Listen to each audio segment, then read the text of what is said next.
What happened to your foot? Oh, poor thing. Twisted her ankle chasing a single man up a tree. I tripped over the kitty litter box. Dear, if I were you, I would stick with my story. Look at all these bags. You been out shopping at Big Bad and Unbearable? Mother saw a cashmere sweater she liked for me and got one in every color. I even got one for Quincy, the new guy I'm dating. That was for him? I thought that was for me. Dad, please, it was a large. They were having this great special. If you buy 20 sweaters, you get one free. Oh, my mom gets the same deal, only instead of cashmere, it's toilet paper. Well, I think it's a waste buying so much of one thing, unless it's something you need, like comfy cotton underwear. Just had a flashback to our wedding night. Through this journey of discovery,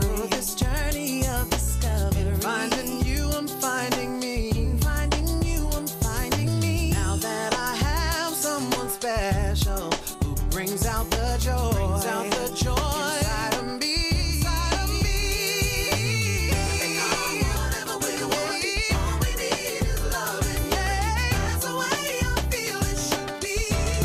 You and me.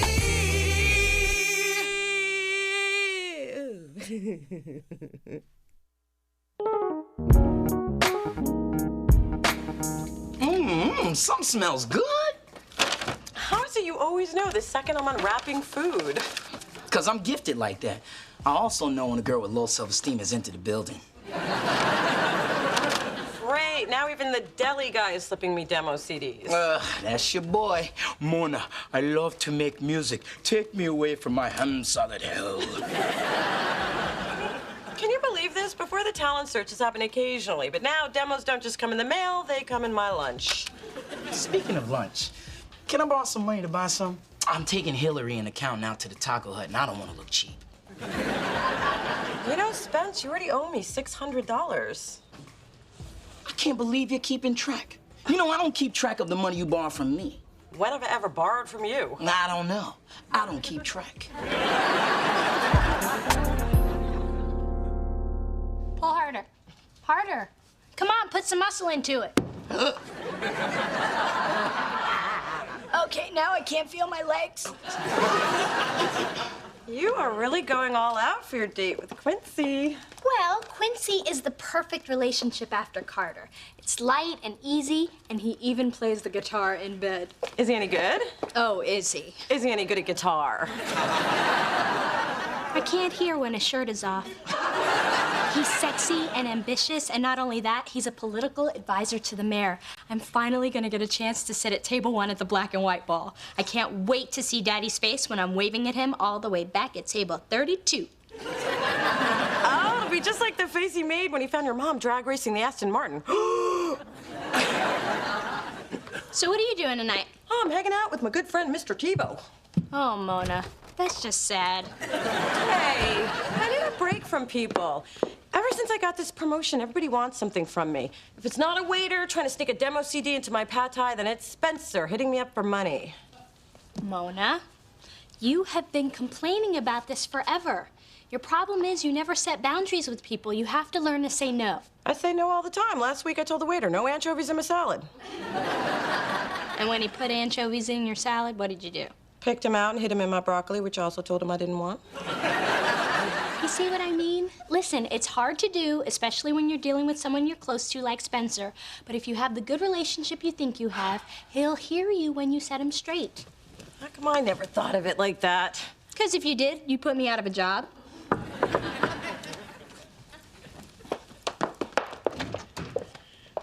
Quincy, Hey. hi.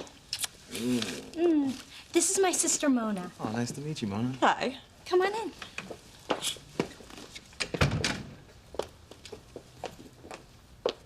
Why are you looking at him like that? Hey, Mr. Tebow's nice, but he doesn't look like that.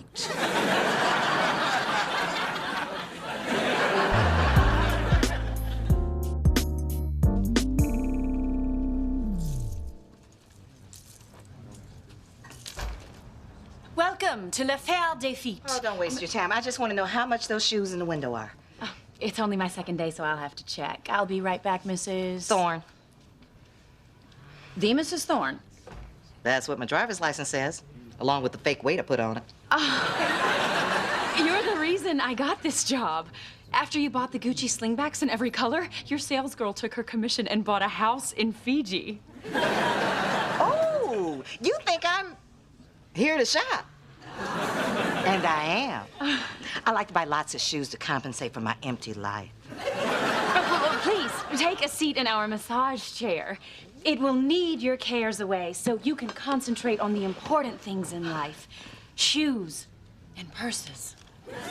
Ladies, please indulge our special customer. My name is Sasha, and I'll be right back with that price, Mrs. Thorne. Whatever, baby. Take your time. Oh. Oh, work it, girl. No problem. Bye. Check out a brother's plan to attract a better class of females. New jacket and Tim's. I guess that means you have the money to pay me back. I've had this bad boy on layaway for months. And the sales girl said the leather brings out the baby brown in my eyes. And you fell for that? A little bit. Spencer, I want the money back that you owe me, all of it.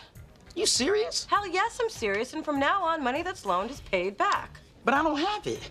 I spent it on this sexy new look. Well, then say goodbye, because I'm repossessing the sexy and the new. Shoes. Good thing I left the leather drawers at home. This gown is perfect for the black and white ball. That is beautiful, baby. It combines the classiness of Halle Berry with the bold sexiness of J-Lo between her second and third marriage when she was at an all-time fashion high. You know, I stayed up all night writing a special song for you, Dee Dee. It's called Special Song for You, Dee Dee. Aww. No one has ever written a song for me before. Except for the crazy guy who lives in our dumpster. But I'm not sure it was only for me, really. It was called Earthlings Prepare for the Onslaught. You're really lost in my azure blue soul? My dream is to be a songwriter, but I keep getting rejections from music companies. I just don't have any connections. Wait a minute. Doesn't your sister work for a record label? Mm-hmm. No, I could. Oh, sure you could. Why don't I pass your demo along to her? Really? You do that for me? Of course I would. It's nothing. Well, it's everything to me. Oh. Ooh, that'd make a good song title. I'm writing that down.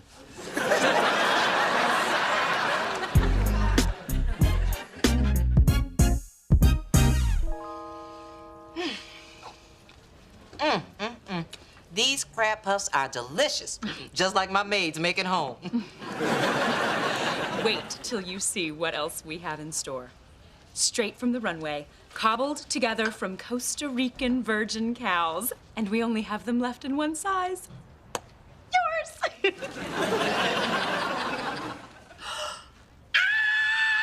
I love them! Oh, I don't care how much they cost. Damn, look how much they cost. But you're rich. I am. You're fabulous. So true. You look 10 pounds thinner. I'll take them. I mean, I deserve them. After all, it's not easy running a mansion and taking care of my midget husband and dog, Coco. Oh, and the baby. Oh, no need for that. We'll just charge them to the Thorne account. Huh? Oh, right, the Thorne account. I love my Thorne account. I also love these crab puffs. Could you stick a couple in the bag with the shoes and I'll be on my way. And don't forget the dipping sauce.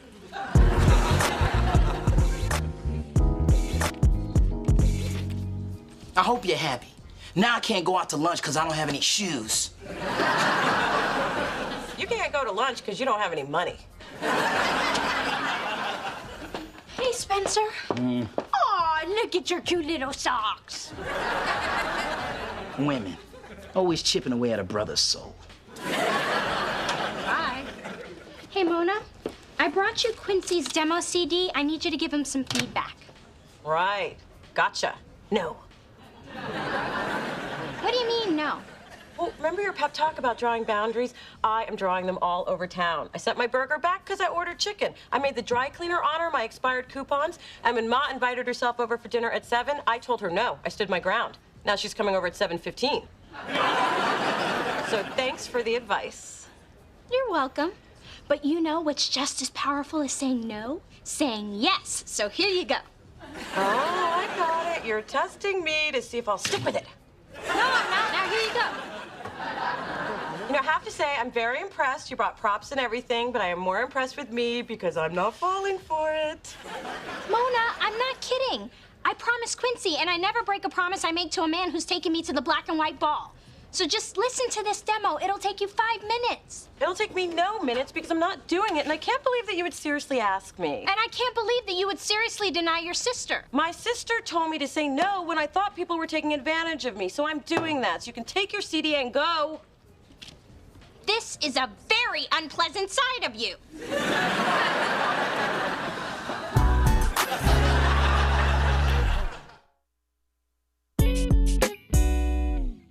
I can't believe I got another rejection letter from a record company, a form letter no less. It wasn't even signed, baby.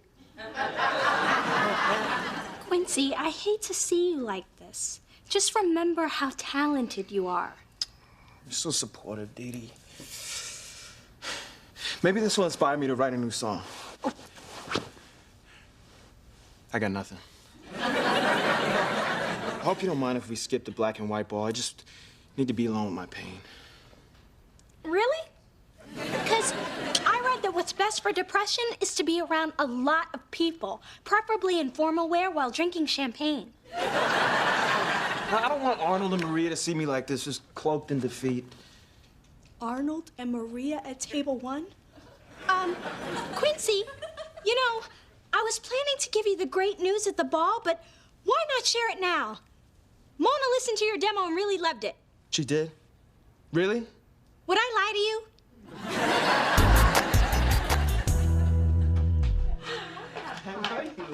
Hey, Mona! Mona has boundaries now and doesn't want to be disturbed. Mona, thanks for listening to my CD. I can't wait to come to Delicious. Quincy, never wanted you more. Upstairs, quick! Dee Dee, I told you I wasn't going to listen to Quincy's CD. That's not what you said. Okay, fine. That's exactly what you said. You said she listened to it and loved it. That's not what I said. Okay, fine. That's exactly what I said. Well, if you can't even get your own sister to listen to my demo, I don't see a future to this relationship. So you were just using me to further your own agenda? That is beneath contempt. That's what you were doing to him to get to the black and white ball. That is not what I was doing. Okay, fine. That's exactly what I was doing. You were using me? You were using me. You used me first. Suddenly you're not as attractive. You're done, Dee Dee. Well, I was done first. So, how's it feel being used? Oh, shut up.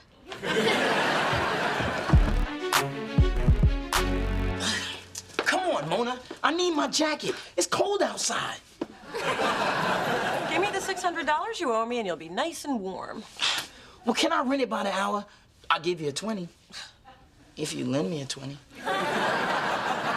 You know, I'd say you've sunk to an all-time low, but I've seen the smiley face socks. Girl ain't budging today. It's cold outside, Chester. Get yourself a jacket. Hey, Daddy. Oh, what's up? Well, apparently we left Coco's Thursday sweat at your sister's, and Coco won't eat a doggy parfait unless she's properly attired. I'm so sorry, Daddy. Hey, can I ask you something? Sure. Although if it's for my platinum card, that thing's long gone. I barely seen it since the day I said I do. Let me get your take on something. People always seem to want things from you. So what do you do when you set boundaries and then people don't like you for it? Sweetheart, it's tough at first, but once you establish a pattern, people will respect you. I wish I'd set boundaries when I met Dee. Now she's shopping in the Pacific for his and her islands. Thanks, Dad. That's what I needed to hear. Hey, do you want to come in for something to drink? I've got Yoo-hoo. My girl.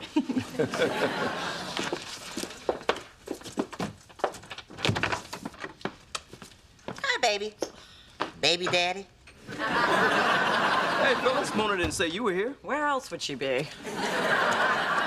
Mona, now here's a rare example of someone who doesn't want something from me.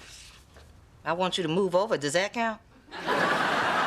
Phyllis, I'm serious. You're the only person in my life who has never taken a thing from me. And that's the thing I'm most proud of. Hey. Oh, that and Mona. That's a nice shoe. I was just telling Dee, you could have nice things on a budget. Yeah, Ma, that shoe is beautiful. Where did you get it? You know, I have had enough of the compliments and the questions. Can't a woman just visit a daughter without being constantly talked to? I can't believe Mona. After everything I've done for her, constantly helping her with those ashy elbows and that untamed hair. Well, I wouldn't stop doing that, dear. The poor girl is 5 cats and 1 polyester caftan from turning into a mother. And you did tell Mona to stop letting people use her. I know I said that, but it didn't apply to me. Sisters are supposed to do anything for each other. Dee Dee, as much as we like to blame others, as is our tradition, Mona hasn't done anything wrong. Let me tell you a story. The time, 1974. The place, Betty's Bargain Barn. Mother wasn't always rich, you know. It was a time that I do have class in half an hour. Anywho, my sister Vivian found the most stunning halter top in chartreuse. And you know how Mother's skin glows in chartreuse. And I asked Vivian if I could have it, and she said no. Now, I could have begged, badgered, pulled the fire alarm, and ran off with it, but I didn't, because I respected that Vivian said no. She looked fat in chartreuse, and I knew it. But still, I respected her boundaries, and you need to do the same with Mona. You know, Mom, your story really helps. Now realize, my advice only pertains to sisters. If your father tells me no while I'm shopping for matching Mings for me and Coco, well, that's a whole nother story. The time, last Friday. The place... Thank you. There's my favorite customer. Let's get you right into our special chair. Oh, we even have toast points with beluga, your favorite. Actually, I'm here to return these shoes. Truth is, my half-pint husband thought they made too much noise on the mansion floors. I'll take care of everything. Thanks.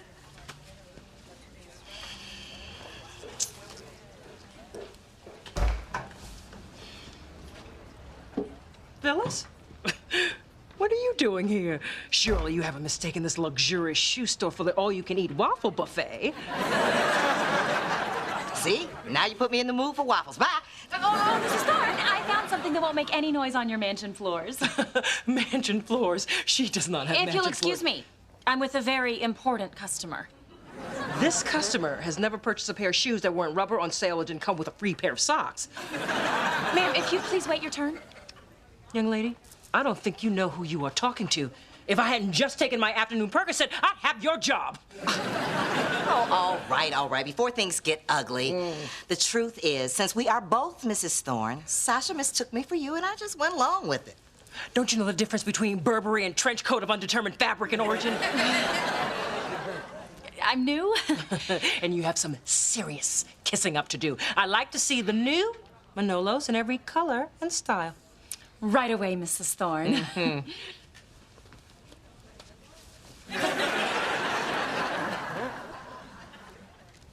So I got a little carried away. I never spent that much money on my feet before. Poor, desperate Phyllis. I understand why you did what you did. Security!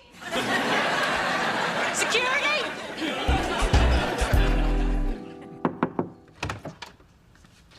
Hey, Mona. I brought you a gift. Oh, smelly candle and a beautiful... All right, what do you want?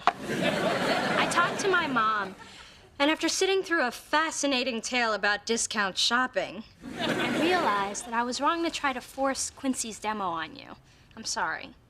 Thanks, Dee Dee. I want you to have boundaries with people, and I guess that means me too.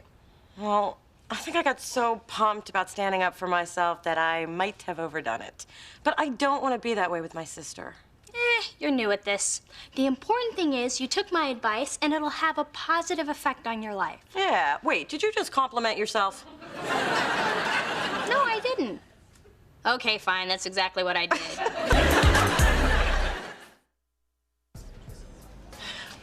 Here you go. All $600 I owe you. Thank you for respecting our friendship and my need to count the money because I can't believe you're paying me back. Well, it's all there. See, I got small amounts from a lot of people instead of a big amount from one person. That way no one misses it that much. I borrowed from Junebug, Maceo, Chauncey, and this girl at the club.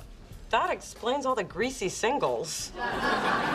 And this one has a phone number on it. Ooh, I'm gonna need that one back. Ooh, I'm about to hit it! You owe me $1.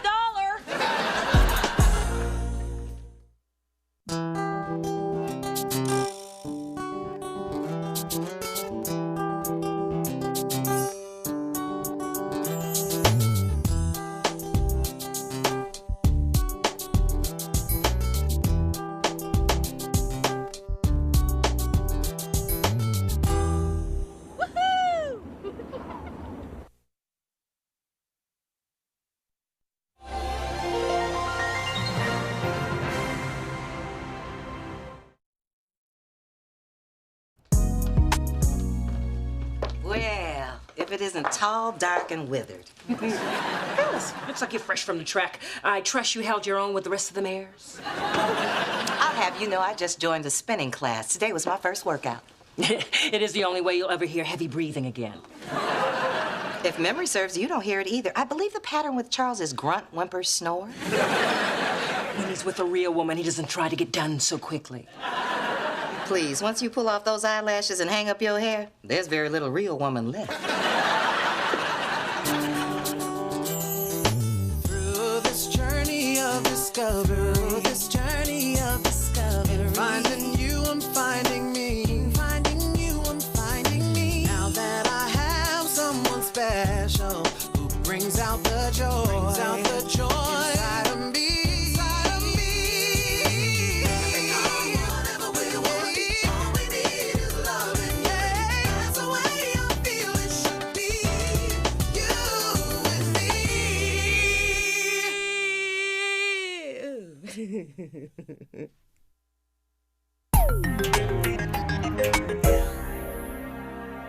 Is that a well-crafted masterpiece or what? Simply takes my breath away.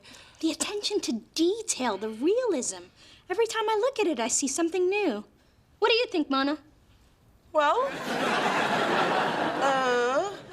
I can see an interesting highlight pattern happening around the, Okay, you know what? It looks like the same hair I saw in the window of the Korean beauty supply place down the street. But then, you know, I don't have an eye for wig art. Clearly, because Mr. Marcel pours his soul into every style. That's right, he does my hair too. Oh, honey, don't forget about your appointment tomorrow. Oh, and remember to bring him his soy latte if you want him to use a good shampoo.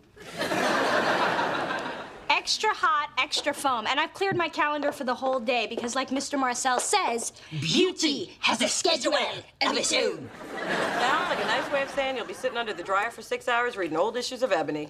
Well, what else am I going to read about the current events of my people? Did you know that Nelson and Winnie Mandela are on the rocks?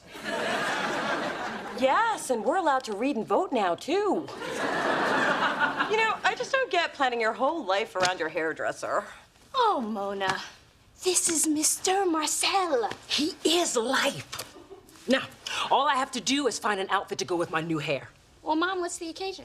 I was just cast in a play as a social misfit whose life has been plagued by misfortune, sadness, and shame. But I'm not exactly sure where to turn for inspiration to...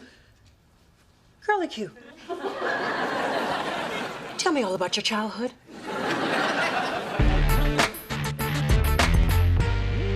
Wow, they're giving this woman new boobs, a new nose, new lips, and a new set of teeth. That is amazing. You know, as a therapist, I disagree with these radical makeovers. Real change comes from inside. That is the only way you will ever find true happiness. I almost convinced myself. Commercial. Refill on the popcorn. Let's see what else is on. Okay, but turn it right back. I don't want to miss the part where her kids cry because they don't recognize new mommy. I can't believe you broke your foot. Damn cats. I forgot to scoop their kitty litter for 2 days, and they pushed the box into my path in the middle of the night. Hey, isn't that Dee Dee's ex-man, Carter Del Toro?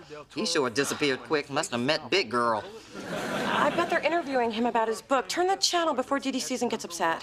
It's been 3 months. How long does it take that girl to heal? I got over your father in a long weekend. Dee Dee, look who's on TV. He sat down for this interview. Carter? So, Carter Del Toro, your latest book, A Bullet Before Bedtime, is #1 on the New York Times bestseller list. That has to feel great, huh? Yes, it does. I'm truly overwhelmed by the response. Speaking of response, you certainly have a lot of it from your female fans, and the question on everyone's mind is Carter Del Toro on or off the market? Well, I don't really like talking about my personal life, but I'm glad people are enjoying the book. I see. Speaking of enjoying, who does Carter Del Toro enjoy spending his private time with? You're not gonna give this up, are you? Of course I will. But speaking of giving it up, who does Carter Del Toro want? Okay, yes. I am seeing someone special. Walk down the aisle special or park down the block special? Have you even read my book?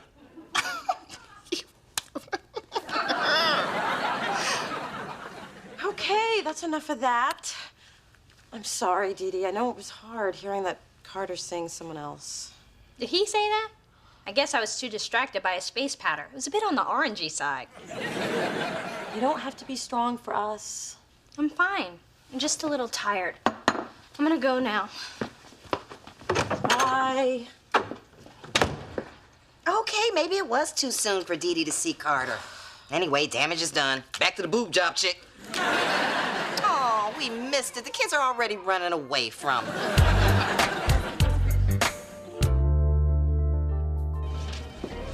Hey, you still looking for something to do with Dee Dee to cheer her up? Yeah, I seen Carter on TV last night. Hit her hard. You got any ideas?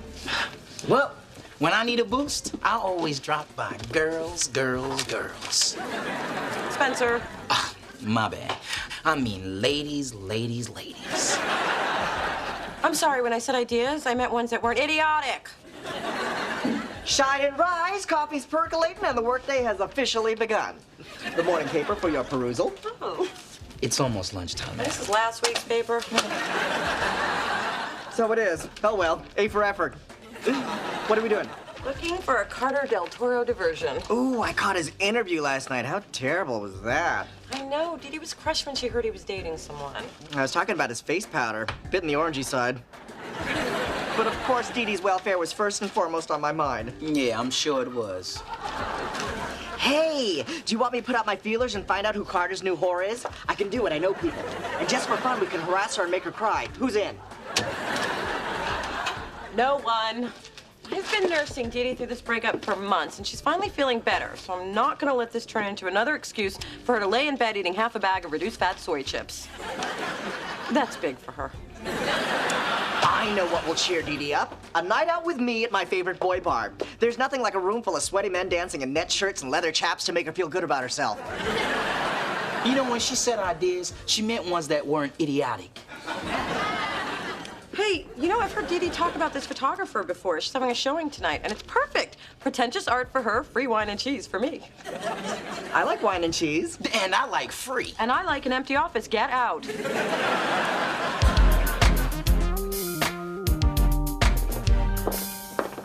Mona, thanks for getting me out tonight. Yeah, let's just have a good time. Oh, starting with the vino. A picture of some blurry fruit? Man, I wouldn't pay $18 for that. It's a flower, and it's 1800. Man, that's the best hustle I've seen since my cousin Shay Shay was selling tube socks and internet service out of his trunk. This place bores me. I was hopeful when I saw the initials on the door, then I realized it stood for Fine Arts Gallery. I'm going out for a smoke.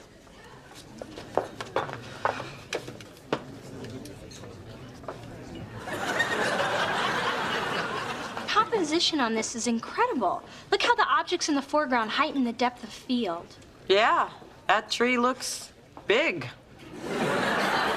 Dee Dee, did I tell you your hair looks especially fabu this evening? Can I touch it? Thanks.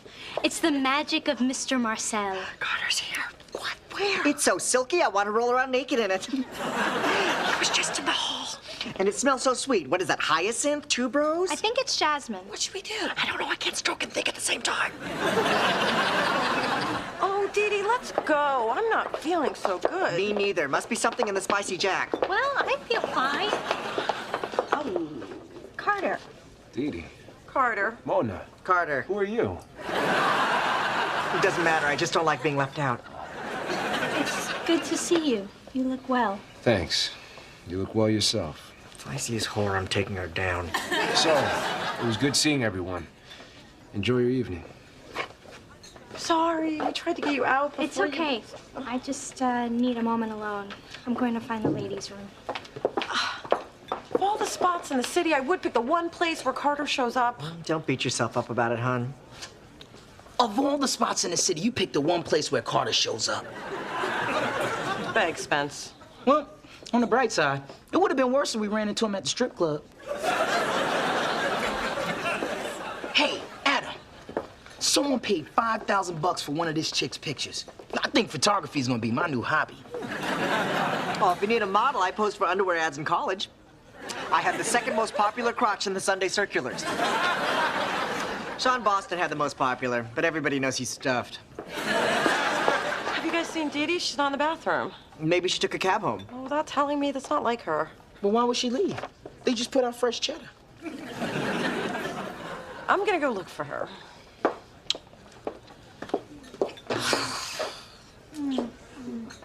Dee Dee? Dee Dee? Mona? Carter? Okay, saying each other's names every time we have an awkward moment actually makes it more awkward. It might be a tad less so if I could just rehook my bra.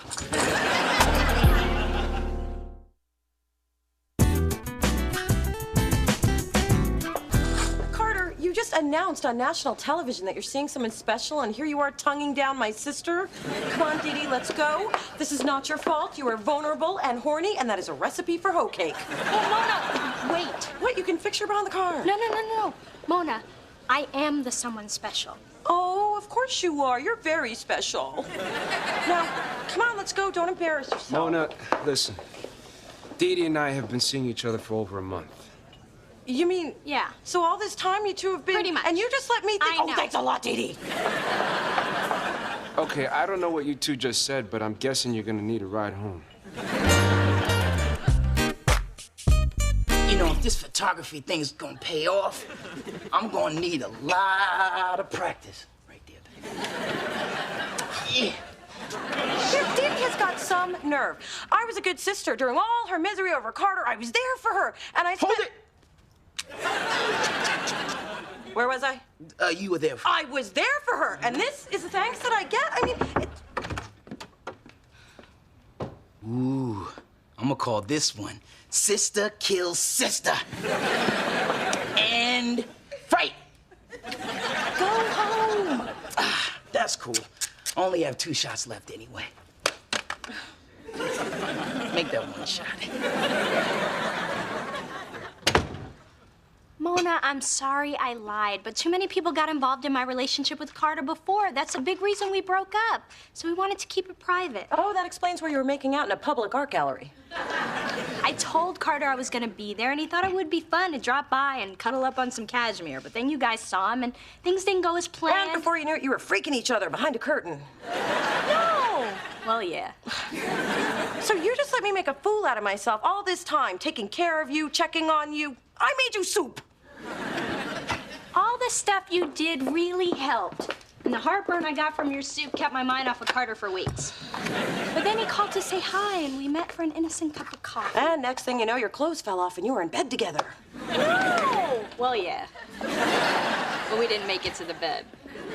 Look, I like Carter, but it took a lot for you to get over him. But it's different this time. His kids don't even know about us, which is hard because I adore them, but it's better this way. We're just keeping things fun and casual. You don't do casual. Well, I'm doing it now.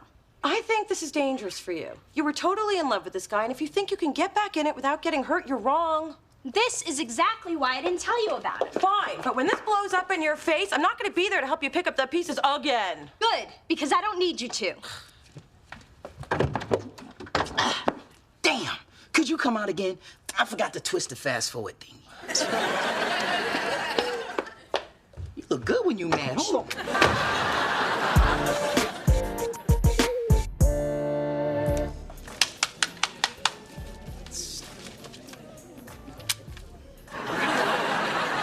Hope you bought a lot of those. I had 4, but Kai smashed one after I took a picture of us smacking Dave upside the head for eating the last Tootsie Pop. Oh, too bad for Dave, especially since I'm the one who ate it. Incoming scoop. I was at lunch gossiping about Carter and how we all thought he had a new whore, but it turned out the whore was just Dee Dee. And Man, what do? Go to lunch and gossip every day? not when I can get me some lunchtime lovin'. Anyway, when I mentioned Carter, my friend said that his boyfriend's sister is the receptionist at Carter's publishing company. She's also sleeping with an editor, an intern, and a night security guard, but I digress. She happens to know that Carter's book, The Killer Wears a Kimono, is being turned into a miniseries, and he's moving to Japan for a year, maybe more. Wow, that's not good. I know. The leads have already been cast, and I didn't even get an audition for the role of Mr. Fujiyama. The mysterious businessman with a smile that hides his cruelty.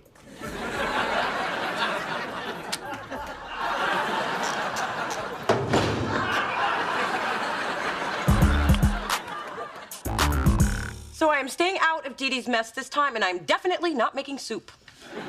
You are not staying out of this. When it comes to family, even when they keep running into the same old storm, you've got to be standing there holding the umbrella when they come back. Well, my arm is tired. Hey, haven't I always been there for you in your disastrous love life? Lord knows it's worn me down to a nub, but I'm still here. And the last thing you needed to hear was I told you so. I believe you coined the phrase. Well, I'm the mama. I earned it. Life is so unfair. I can't believe he's leaving. Well, Mona is here to listen. No notice, no warning, just bye, I'm moving to Aspen. Aspen? Yeah, that's where Mr. Marcel is opening his new salon. He's leaving tonight. Couldn't even straighten out my edges before he got on the plane. Oh, so you're not talking about cartoons. Why would I be talking about cartoons? Well, you know, because sometimes you like to talk about them. No, I don't. Then why are we talking about them? Look, I just came by to say if you hear a blood-curdling scream, don't call the police. It's just me breaking the news to my mother. She doesn't even know about Carter yet. This is bad. Not as bad as this itch on my instep. Go get me a barbecue fork. Big Dee Dee. Not now, Phyllis. I'm hardly in the mood for you and your synthetic fibers. Well, I'll leave you alone since your wig man left you high and dry. Mr. Marcel? Left where? To open a salon in Aspen. Didn't Dee Dee tell you? She said she wanted to talk to me about something of great concern. I mean, my mind went to pregnant or hooked on painkillers. Now something as horrendous as this! Well, I just looked into that one. Dee Dee. Dee.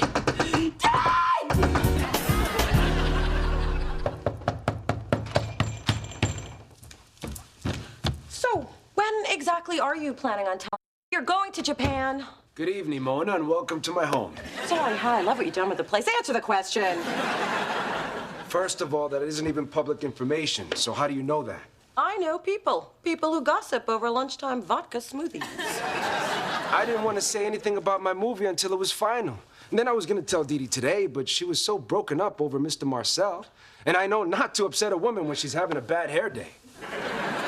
Look, it's best to just be honest with Dee Dee, but don't tell her that I knew before she did, or that I came over here, or that I snuck into her apartment and stole her Palm Pilot. Get your Please, address. don't tell me anymore.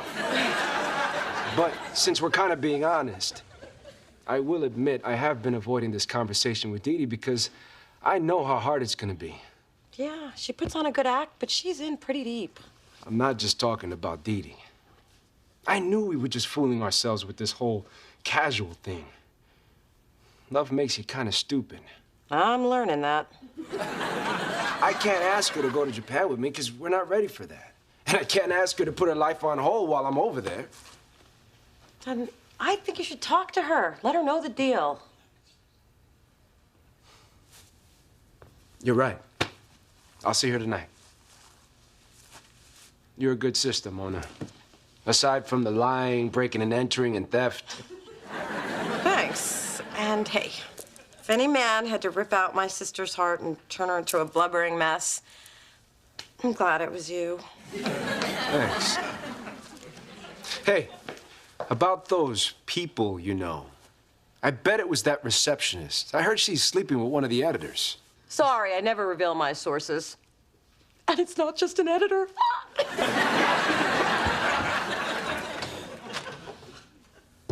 Hear the rising sun, surrounded by everything.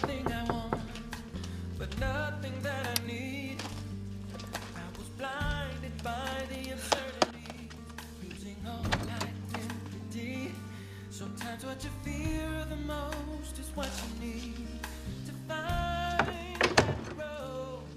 Right around that curve, a lesson learned. Now that I have the eyes to see. This isn't about Mr. Marcel, right? A hurricane,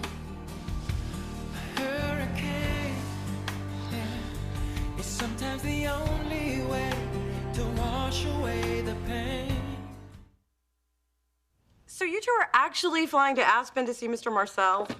Yep, it's part of my healing process from Carter. Plus, we figure why let 1,100 miles come between us and our full potential? And Daddy got sick of hearing Mother cry herself to sleep. Ooh, well, glamour calls. Ooh, our appointment's in 8 hours. Oh, we're cutting it close. Bye. Bye. Can you believe the Dee Dees? They obsess over the most trivial things. Oh, Lord. Cheesy Burger is going out of business. No notice, no warning, nothing, just gone. What? You can't take away one of the greatest comforts known to man. I mean, where am I going to get my extra thick chocolate shakes at 3 a.m.? You know, something has got to be done about this foolishness. Tell you what I'm going to do. I'm calling my congressperson. Forget that. I'm emailing Colin Powell. Does he still work for us?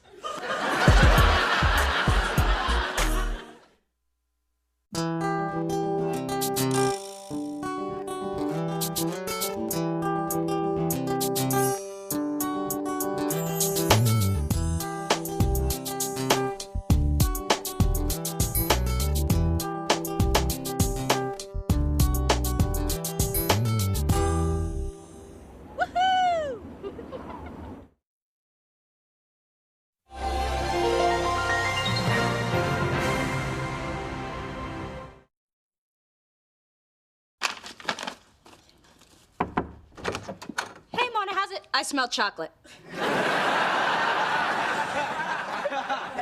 Dark, imported, go straight to the hips. Hey, you're right. That tiny nose of yours is actually good for something besides sticking in someone else's business. I don't know what you're talking about. Who are they from? Who are they from?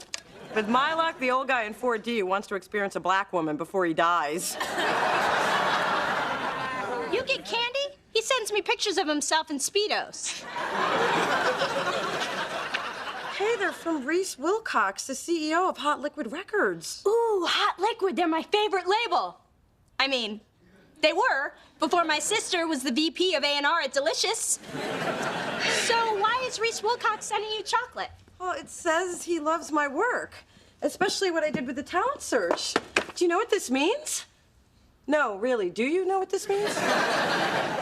Well, it's chocolate from a man, a single hot man, so my first thought is a romantic overture, but since that doesn't really happen to you, my first thought is probably wrong. And if your second thought has anything to do with my hair, keep it to yourself. Okay, on to my third thought. What we have here is some professional wooing. I think Reese Wilcox wants to offer you a job. Wow, I've never been wooed. What comes after chocolate? Nothing if you don't do anything with that hair. Through this journey of discovery, finding you, I'm finding me. Finding you, I'm finding me. Now that I have someone special who brings out the joy, inside of me. Whatever we want, all we need is loving. Yeah, that's the way I feel it should be. You and me.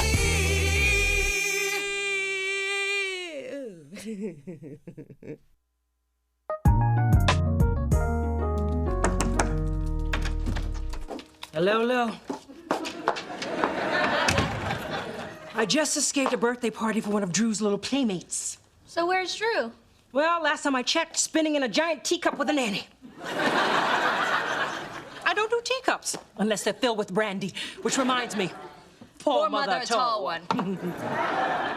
Sounds like a pretty fancy kids' party. Oh, it's a garish display. I mean, there was a pony ride, clowns, a puppet show. They even froze over the pool so they can present Teletubbies on ice. Daddy was so right to have insisted on a small family celebration for Drew's first birthday. Well, that vile spectacle I just fled has convinced me of one thing. I gotta top it.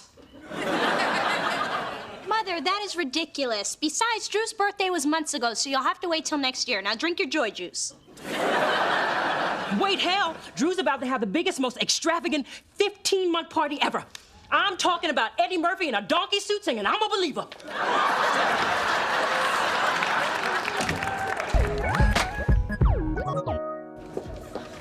Adam, did you open my mail? Mona, in these turbulent times, it's a must for your safety and the safety of all my coworkers. He ripped it open because it was taking too long to steam it open. So, Mona, now that I've been dimed out by Judas and Fubu, It's Sean John. baggy sweats. So, who is this mysterious RW? None of your business. Hello, I don't believe we've met. So I'll ask again, who is this RW, and why is he, she, or they comping you floor seat tickets to a sold-out Jay-Z concert? Yeah, what did you do to get those tickets? Was it freaky? RW. You're going to a concert with Reese Witherspoon? Ooh, I'll stay home with her husband. Adam, don't open my mail again. Yeah, show some respect. So, Mona, what time should I be at your house for the concert? I'd pick you up, but right now my car only drives in reverse. Thanks for coming by on such short notice. You sounded so worried on the phone. What's wrong? Oh, God. Am I going to be a grandfather? I doubt it. The last man who touched me was trying to lift my wallet. More than I need to know. But good. Dad, I need advice. I got a call this afternoon from Reese Wilcox, the CEO of Hot Liquid Records, and he's flying in from LA to take me to lunch, and I think I'm about to get a major job offer. Sweetheart, I am so proud. You think he might want to look at some properties while he's in town? I just acquired a great new high-rise over by the... Right, back to you.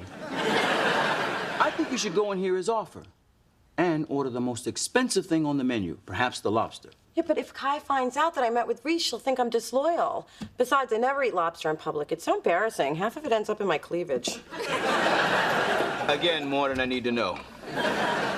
But if he offers you something great, you can use it as leverage when your contract comes up at Delicious. And if he offers you something really great, you might want to consider it. Well, I guess it couldn't hurt to hear what he has to say. I mean, Dad, think of what I could do with talented artists if I had more resources. That's right. You'd be in the power position. Let the man woo you. And mark my words. The more you say no, the more he'll want you. Thanks, Dad. I appreciate the advice. I appreciate being asked to give it. Hey, Mona, what's Many Man with Money doing here? Well? I just stopped by to help with the thing with the doohickey on the whatchamacallit. It shouldn't give you any more trouble. Thanks, Dad. You poor thing, you're just talking gibberish. Looks like that pomade finally seeped into your brain.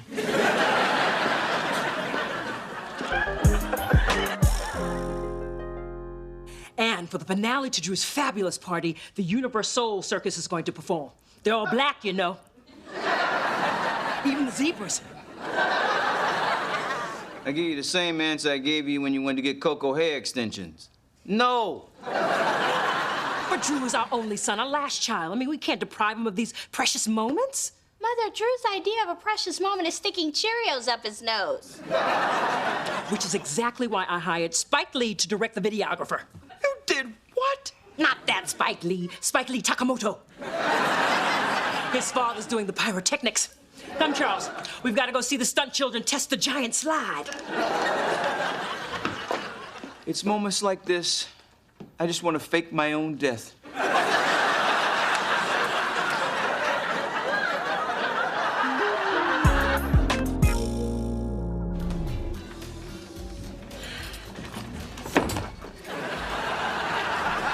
Dee Dee, what are you doing here, and why are you wearing a cocktail dress at noon?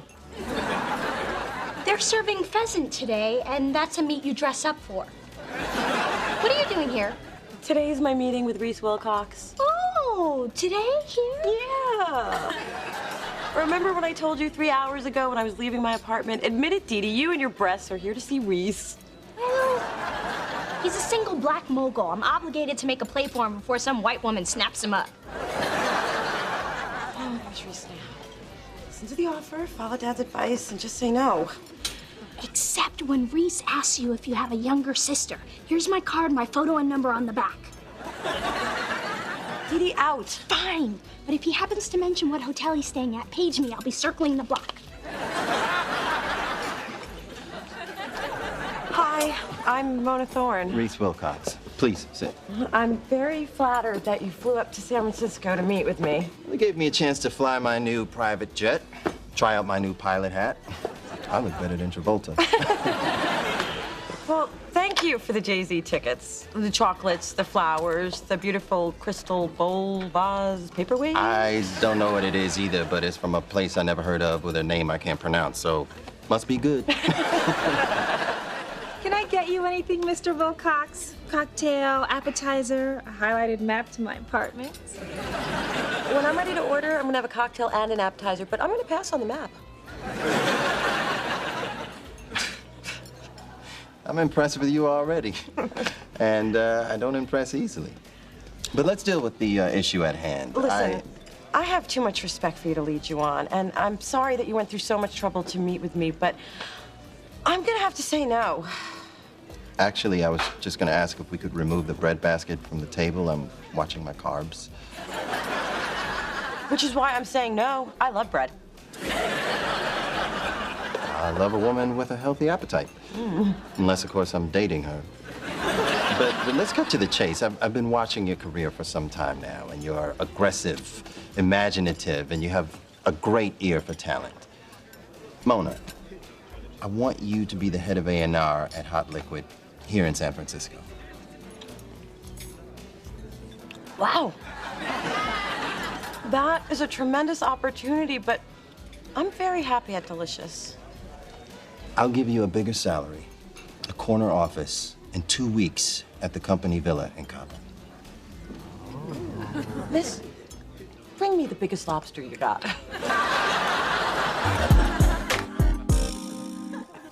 Dad, you were so right, so thank you for the advice. Bye. What are you so happy about? Do you have sex for lunch? Better. I had lobster. Damn, you haven't had sex in a long time. So, did I miss anything? Things were pretty dull around here till about an hour ago when Reese Wilcox dropped in. He's been holed up with Kai in her office. What? And it's tense in there. When I brought Kai in her afternoon Tootsie Pops, she threw a shoe at me.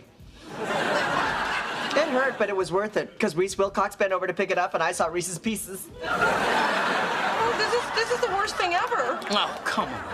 Adam's always checking out men's asses. He's checking me out right now, isn't he? Does anybody know what a nervous breakdown feels like? Oh, I gotta fix this. Hello, I'm Mona Thorne. I thought I would introduce myself since we've never met before, ever, never, which is why I'm introducing myself. Hello. Mona, you're scaring Reese. Actually, the little guy's the one who scares me. He keeps undressing me with his eyes. Well, thank you for dropping by. It's always good to know what the competition is up to. You know, Kai and I, we've been friends since we were interns together. Friends, huh? I was gonna say rivals. Well, we've come a long way since we had to roll joints for you-know-who. Yeah, I was better at that, too. Spencer, I want you to write a press release announcing the listening party for our band's syllabus. Yes, boss. Can a brother get a spelling on that? Excuse me, Kai, but writing press releases is my job. Well, I'm taking it from you and I'm giving it to Spencer. You got a problem with that? Yeah. Ma, this is a total nightmare. I mean, what if Reese told Kai everything? And that's the reason she wouldn't look me in the eye all afternoon. I mean, I always write the press releases, and so I went from having 2 great jobs to maybe not having any. And what did I tell you about losing your job? I'll tell you what I told you about losing your job. I told you not to lose your job. Baby, I thought you were happy at Delicious. I am. Then why would you take a meeting with another company? I was just following the advice that Dad gave me the other day. Why the hell would you listen to him? Look at what he married.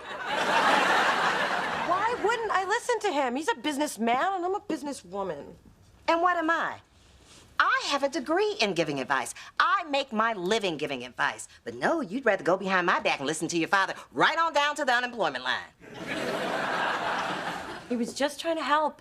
And the man is my father. Funny. I thought I was the one you turned to for help. But I can't imagine why I got that idea. I've only been there for you every hour of every day for the last 27 years.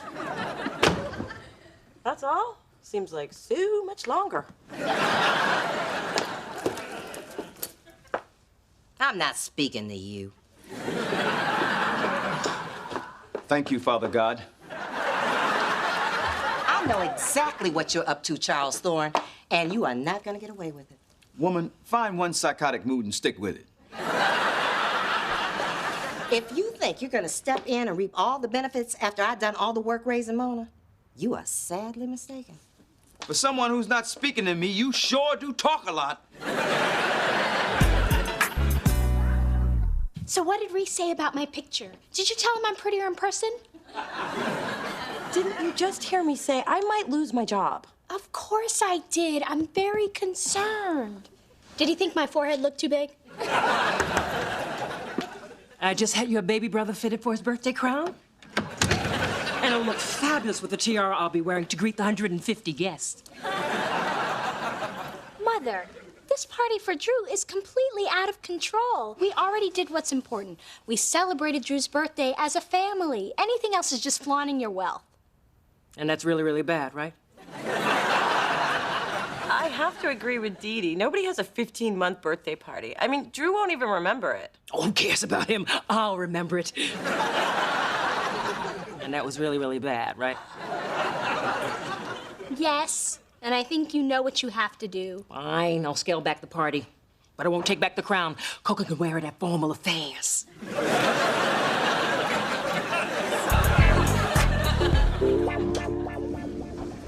Spencer, someone's in my parking space. That's a bad sign. I think it's the beginning of the end. Don't worry. We can call my peoples in Oakland and strip that bad boy. Why would someone park in my space? I mean, it's not even a good one. There's a family of pigeons living over it. Mona, what's the big deal? People park in other people's spaces every day. He should know. He's one of them. Yeah, you're probably right. Just overreacting. Where's my mug? I can't find my mug. First my parking space, now my I Heart Manatees mug. I'm gonna get fired and die in the gutter. Fran, why so stressed? It's your situation, isn't it? What situation? Come on, Mona. I may not be smart, but I'm not stupid. No. I know everything that goes on in this place. Personally, I think it's fabulous. I know. I think an offer from Hot Liquid is pretty awesome. You got an offer from Hot Liquid? Wait. You acted like you already know. You tricked that out of me. How do you think I find everything out? You'll need that kind of cunning at your new job. Oh, take me with you, please, please, please. Keep it down. I'm not going anywhere, and I thought you liked it here. Get real. I'd chew off my own arm to get out of this pit. Mona! Morning, Kai. Did you get the fresh warm croissant I put in your desk? I don't like croissants. They're flaky, and croissant is too hard to say. No, I'll get rid of it immediately and speak to the French government about striking the word from the language. He's a kiss ass, but he knows which ass to kiss. Mona, in your office? Kai, before you say anything, I love my job at Delicious. I love my coworkers, my office, the walls. I love the walls. They're purple. I love purple. Mona, why are you telling me this? Because you're gonna fire me. I am? Aren't you? Should I? Is it my turn? Relax, Mona. Reese already told me all about the offer from Hot Liquid Records, and I'm not gonna fire you. Oh, so you're just gonna torture me until I quit? No. You're already so tortured, you take all the fun out of it. Look, I knew other labels were gonna come after you if that talent search was a success. I didn't know they'd come so soon and offer so much, but luckily Reese tried to rub it all up in my face. Kai, I never had any intention of leaving you for Reese. Except for the short time I considered leaving you for Reese. I know how loyal you are. That's why I want you happy here at Delicious. Thanks, Kai. You don't know how much this means to me. Don't touch me, Mona. I trust the amount is sufficient. Well, actually, I was hoping for more. I think that I'm worth it. And so does Reese Wilcox. And he has a villa in Cabo.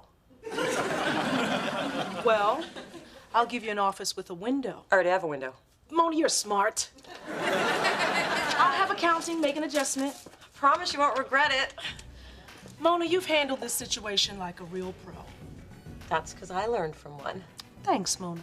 By the way, I hid your mug. I know it's childish, but it did make you sweat.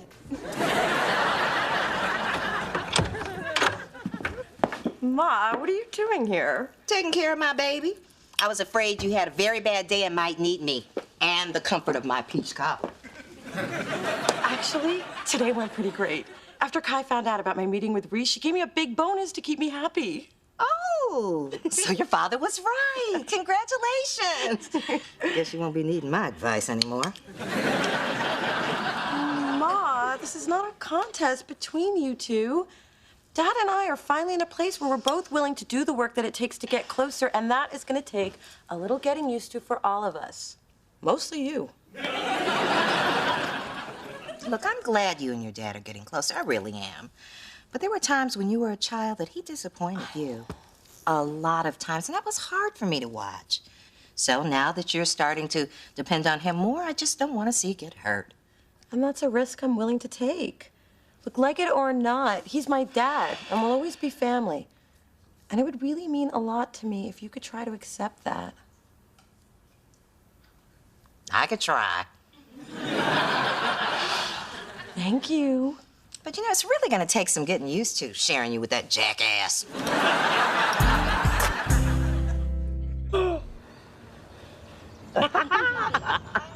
Oh, you two were so right about the party. Anything larger would have just been pretentious. Mother, I don't really think this was scaling things back. I can't remember the last time we played Scrabble. I can. I swallowed a W and had to have my stomach pumped. Hey, Mona. I'll come back later. Or you could stay. Maybe I will. Oh, Lord, get out the dictionary. You know your daddy can't spell. I remember when you had to take me to the hospital to get my stomach pumped.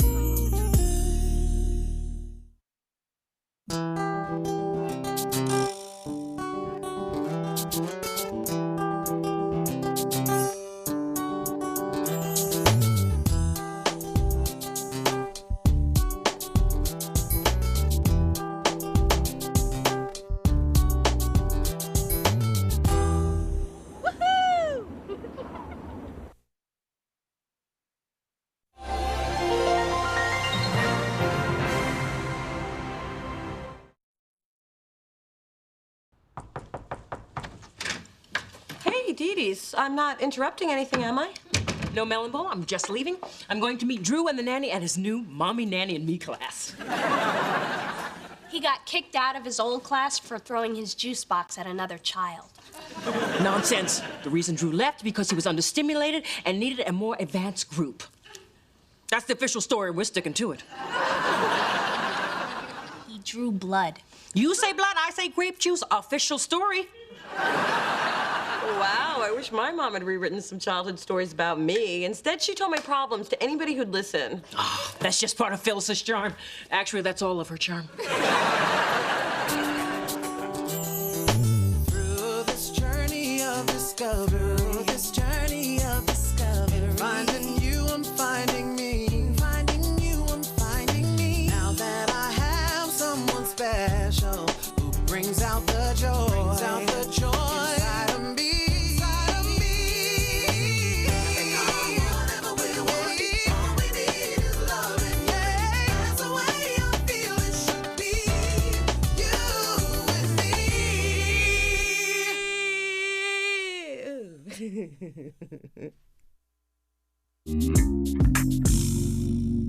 And after you finish all the tracks, we'll sit down with Kai and we will pick out your first single. It's gonna be hard to choose. Yeah, we love them all. Well, fortunately at Delicious, we have a very effective procedure for choosing our releases. Yeah, Kai says release that one. And we do. Hey, baby. Ma, what are you doing here? Well, I wanted to talk to you about your Mother's Day present. Well, the ultimate present would be a grandbaby. But to do that, she'd have to get pregnant. To get pregnant, she'd have to have sex. To have sex, she'd have to have a man. And she ain't got no man. Ma. Hey, I'm no happier about it than you are.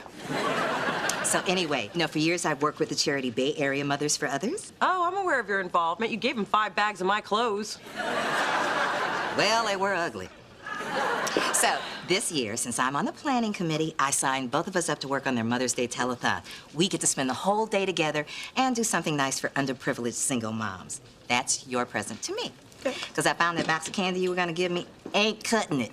That wasn't for you. That's my earthquake chocolate. Hey, I watch that telethon every year, and I love the weather guy who hosts it, Gavin Storm. Oh, I love it when he's outside and the wind's blowing 80 miles an hour, his hair never moves. That's talent. Well, if it's good enough for Gavin, it's good enough for me. I'll be a brother for others, a brofo. Oh. Well, how about you, Adam? We could use some more bodies. Oh, well, if I had a dime for every time somebody said that to me. Fine, I'll tell my mom it's my Mother's Day gift to her, too. Ooh, that way I can keep the mink eyelashes I got her. Hey, Tiffany, Serena, maybe you guys could perform on the show. It'd be your first gig since signing with the label. Sounds like a great cause. And the exposure won't hurt. Oh, my Mona's really something, huh? It's hard to believe she was a late bloomer with a lazy eye and corrective shoes. Ma, do you always have to say whatever's on your mind? Of course. It's part of my charm.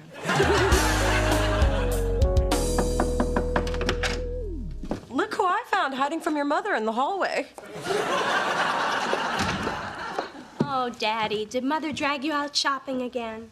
She's at the boutique down the street. She said she wanted my input. What she wanted was my wallet.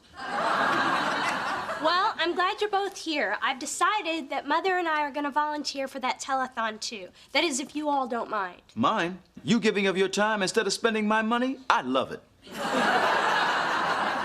Well, Mothers for Others is a good organization, and I can always use some more charity points on my resume. Well, do you think your mom will do it? Oh, Mona. Telethon means televised. She will break out her best wig for this puppy. That's my accountant with a 911 page. Your mother must have moved on to the jewelry section. Here, take my wallet. If I don't have it, maybe I can slow down the spending.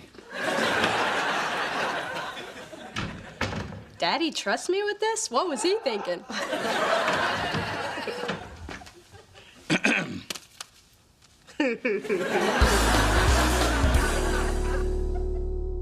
And since you'll be working the phone bank today, we need to go over procedures for taking donations. Now, first, we'll talk about how to deal with annoying people. Hello, hello. On your feet, people. La Diva has entered. You're late. But fabulous. So I forgive me. Well, look, you've missed a lot. Oh, don't worry, Phil. I already know everything I need to know. The president of the organization filled me in when he graciously assigned me the phone with the most screen time. You spoke to Kwaku? I can't even get his secretary to answer my email. Wait a minute.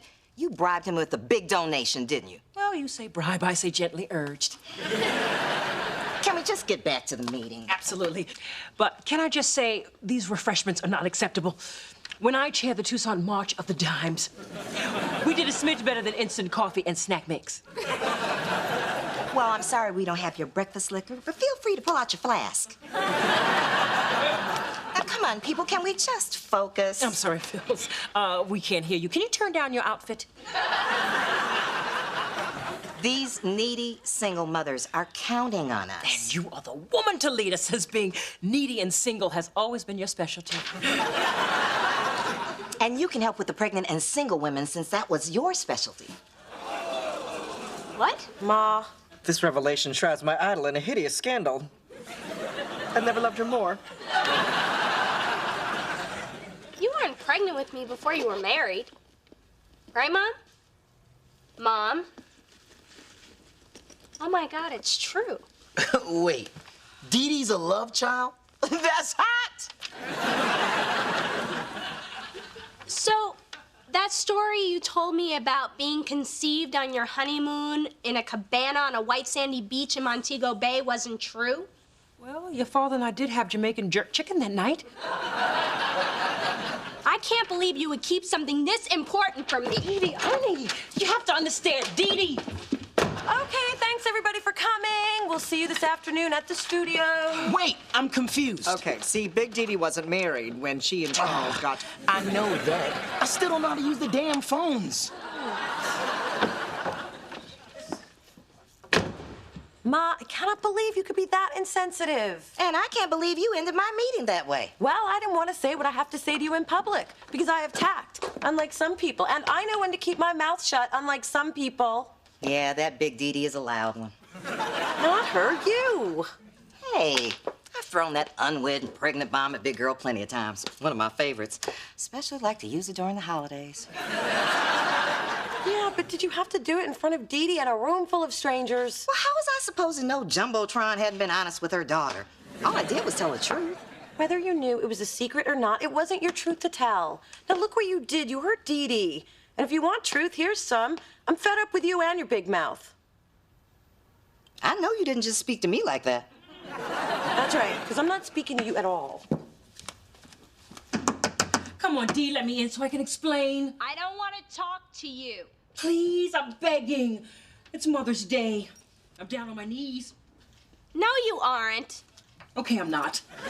My Dior stockings would snag, but it's the thought that counts. Go away. Come on, Dee, open up. Don't make me use your sister's brawny shoulders to knock down the door. Mona's out there? Yeah, Dee Dee, I'm here. Maybe she'll talk to me. I doubt it. She refuses to even open the door.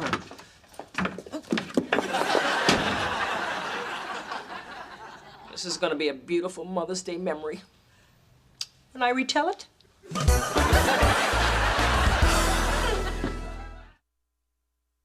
What are you doing? Getting rid of all reminders of my mother.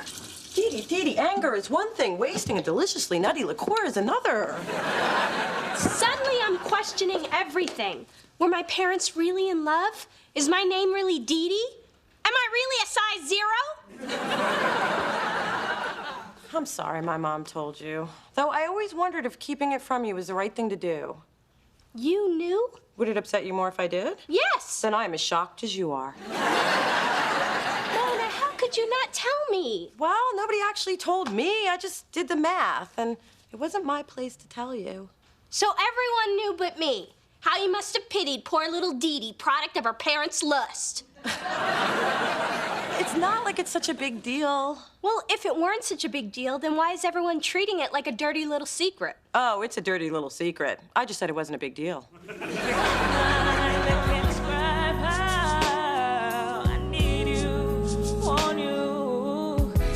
Missing you, I know what it feels like to love you. Just wanna feel that way again sometimes. Just to feel you again. That I'm sorry for what I am so sorry. I'm taking pledges here. Your phone's not ringing. Well, his is. Hello, Mothers for Others. what was meant to be. And now fairy tale has no happy ending. And I left with no goodbye, no reason why our love should end. And now I know what it meant to my life. Feels like to love you, just sometimes, but I won't get the chance to say that I'm sorry.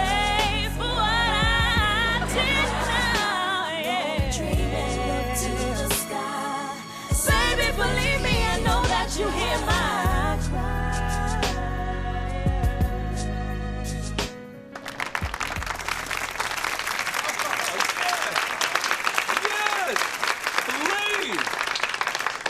Yes, Delicious Records' newest singing sensation, Tiffany and Serena. And we'd like to thank our host, our handsome host, Channel 6 weatherman Gavin Storm. Oh, you're too kind. Thank you. Goodbye.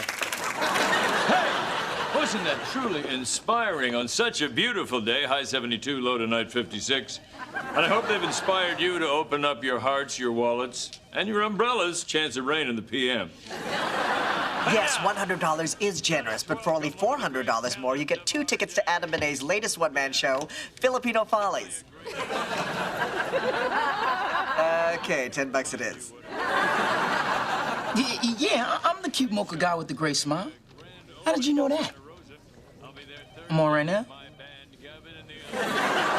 Your donations to Mothers for Others provide services for single moms who need it most. And after all, isn't that the least you can do for the woman who stands by your side, who loves you unconditionally, the woman who gave you life? How can I give me one of those moms? But we need more. More money for those valiant women we simply call Mom. Even though my mother and I haven't spoken for 11 years, nonetheless, I still love her, and I wish that pride and a restraining order didn't keep me from the woman who gave me life. And a head of hair rated by Weatherman Monthly as best hair in the Bay Area. Hey, I'm still not talking to you. Even if I came to apologize? Really? Wait, is this a trick?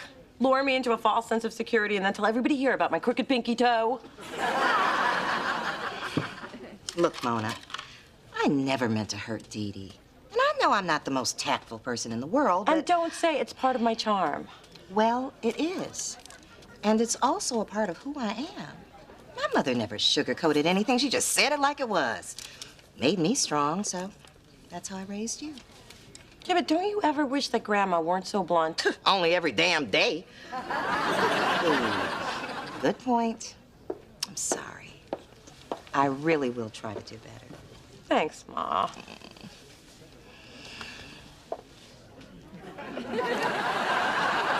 Sorry about you and your mother. I just said that to stimulate donations. Mother and I are actually very close. We share a duplex in San Jose. I have the bigger bedroom. Really? Uh-huh. My daughter here was conceived to do you know the way to San Jose. Ma, you're doing it again. What? I didn't tell him it was playing on the car radio at the time. Aw, what's the use in having those Egyptian cheekbones if you're not gonna contour them? Come on, sister friend, take your brush. What's the matter if my own daughter's not talking to me? May I help you? Just checking. Still flawless. The perfect storm. Some people are so vain. I know. As I was saying, I don't know if I can hold this telethon together when I'm in so much pain. Well, how could anyone? But the ill-attired single moms need me. True. The show must go on. I just don't know. What should I do? I hate seeing my diva down. Maybe you should try talking to Dee Dee again. You know, this whole mother-daughter conflict has given you worry lines, and that concerns me. I don't have a line on my face. Could you find your own mirror?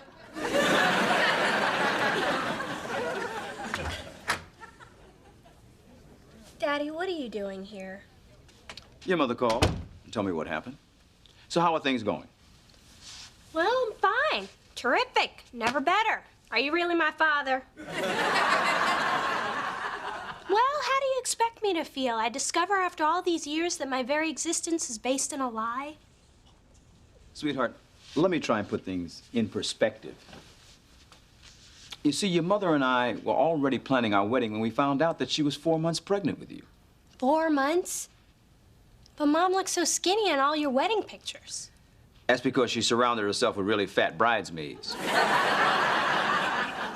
Had me pack on 20. We just never felt it was something we needed to share with you. But it's just so embarrassing. It really shouldn't be. I'll give you two a moment. Just know I was the one that wanted to tell you.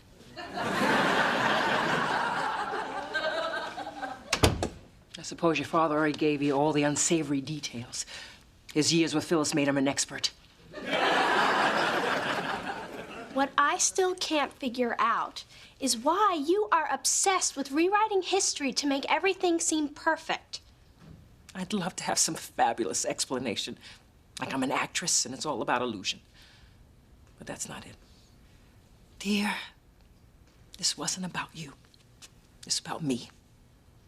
And my shame and my need to have the proper public image.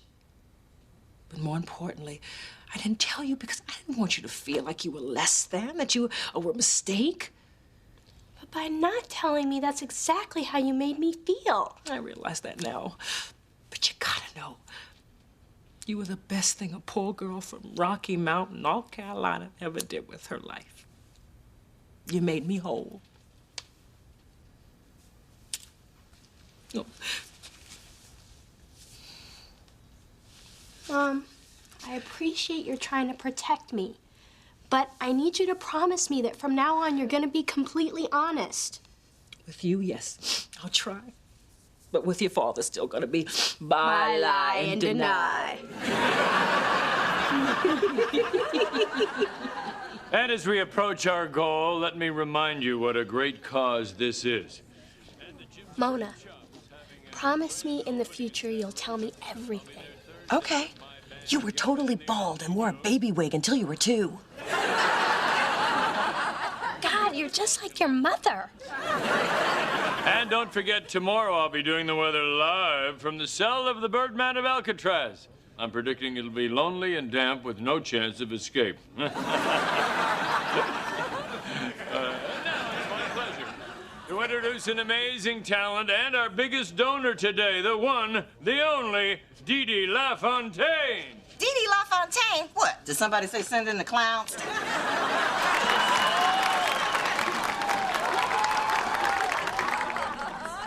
Thank you. And for my first number...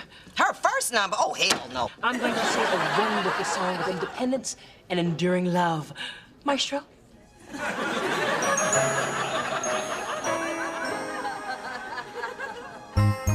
Like a sweet and morning dew, I took one look at you, and it was plain to see you were my destiny. With arms open wide, I threw away my pride. I sacrificed for you, dedicate my life to you.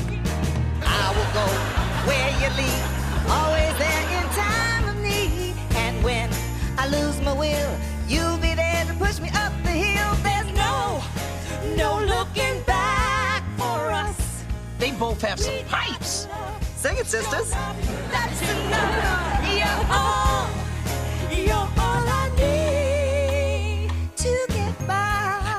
Texas nest, for you I'll do my best. Stand by you like a tree, and dare anybody to try move me, cause we got the right foundation. And I married both of them. What was I thinking?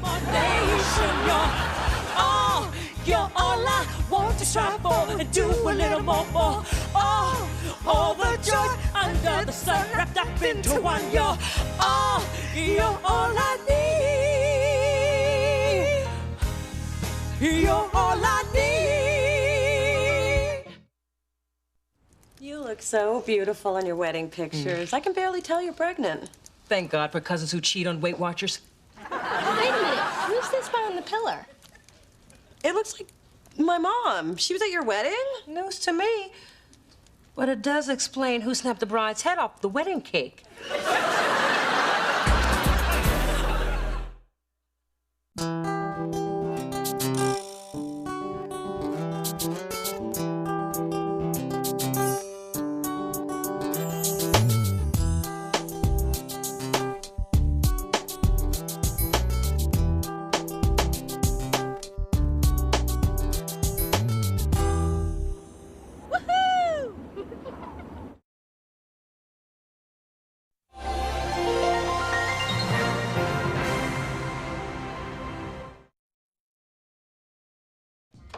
Hey, I wanted you to know I put together the online press kit for Adonis. Okay, I would get on you for not knocking, but you throw me when you do work on your own.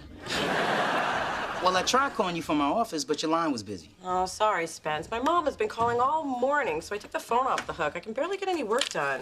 She can't be that bad. I have some faxes for you. They're all from Phyllis. Mona, you only have one mother, so pick up the damn phone. Love the woman who has stretch marks because of you, Mom. Your mother needs a hobby, like a man. It's always been my favorite hobby. She's been extra needy lately, and I think she's just reacting to me spending more time with my dad. It's her.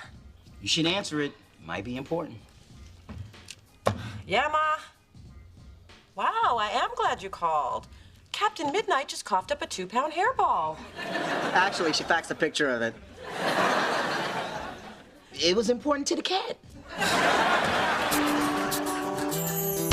Through this journey of discovery, finding you, I'm finding me. Finding you, I'm finding me. Now that I have someone special who brings out the joy, inside of me. Whatever we want, all we need is loving. Yeah, that's the way I feel it should be. You and me.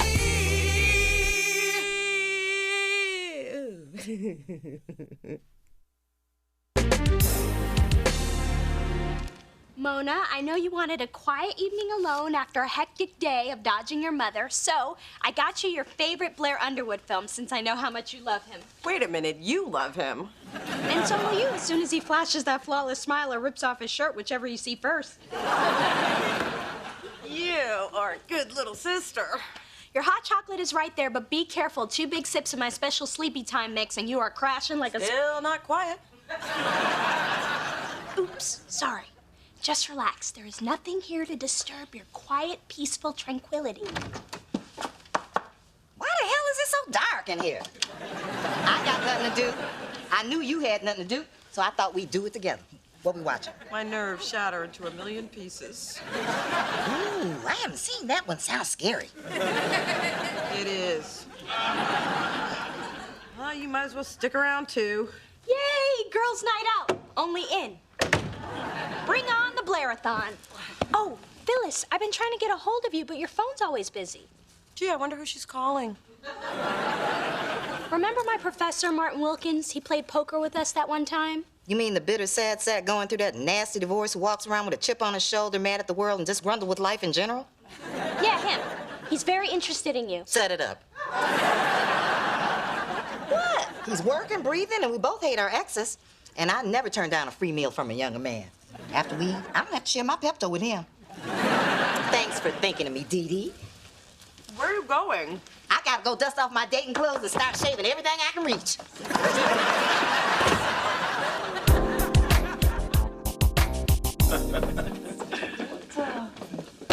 Oh.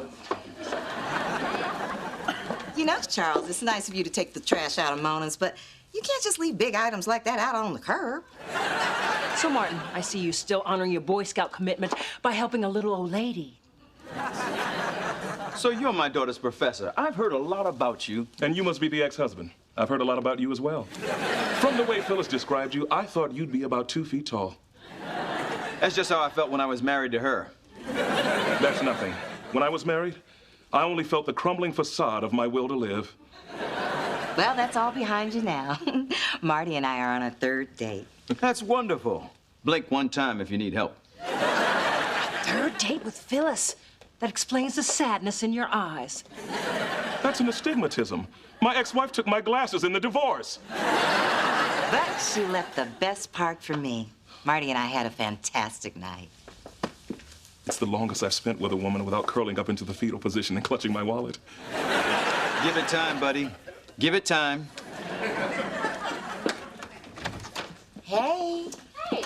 Oh, hey, Ma. You haven't dropped by in a while. Whatever you've been doing, I approve. Unless it's illegal. I still approve. Well, we just wanted to stop by and say hello to Dee Dee. And thank her for fixing us up. All I did was bring 2 beaten down, lonely, desperate souls together. It's a gift. You know, Marty, I've always thought of these 2 as my girls. You have? Yeah. It's like I have 2 daughters. One gives me boyfriends, and the other one gives me problems. Those problems fill your days, old woman. It was my pleasure. I'm just glad you 2 are getting along.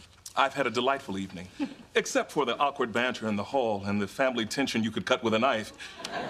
However, I must prepare. In the morning, I'm giving a tort lecture on res ipsa loquitur. Ooh, I love it when he talks like that. Now I'm off to my place, a sad hovel shrouded in depressing memories. But I had a lovely time, Phyllis. I've never seen anyone eat so much peel and eat shrimp in one sitting. Turns me on. Oh, what a night. But first things first, I gotta get out of these support holes. I got a filet mignon pressing up against my waistband. But as soon as I free my flesh, I will give you all the highlights. Things are working out just the way I hoped. With the professor? No, with Phyllis. When Professor Wilkins asked about her, I figured it was the perfect opportunity for your mother and I to share a special bond. Okay, but just know that being Phyllis Thorne's daughter involves 24-hour access, a daily guilt trip, and a thumb callus from coupon clipping. I think I can handle it. Someone get in here. Mama needs some help with these pantyhose. They're stuck around my thighs. I'll help you, Phyllis. Oh, word of advice, make her stand up so you have gravity on your side.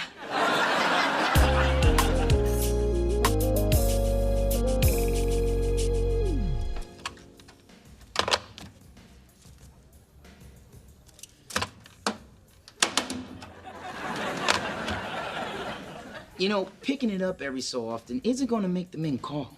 Well, it's just usually my mom has called 10 times by now. Are the phones out? Oh, she called. To get Dee Dee's cell number. They're having lunch at the Rib Roundup. She even bought your sister a pair of size 0 eating pants. She did? I haven't gotten any new eating pants since Christmas. Well, the more time Dee Dee spends with Phyllis, the more time you have to yourself. Now you can date, work out, fix yourself up a little.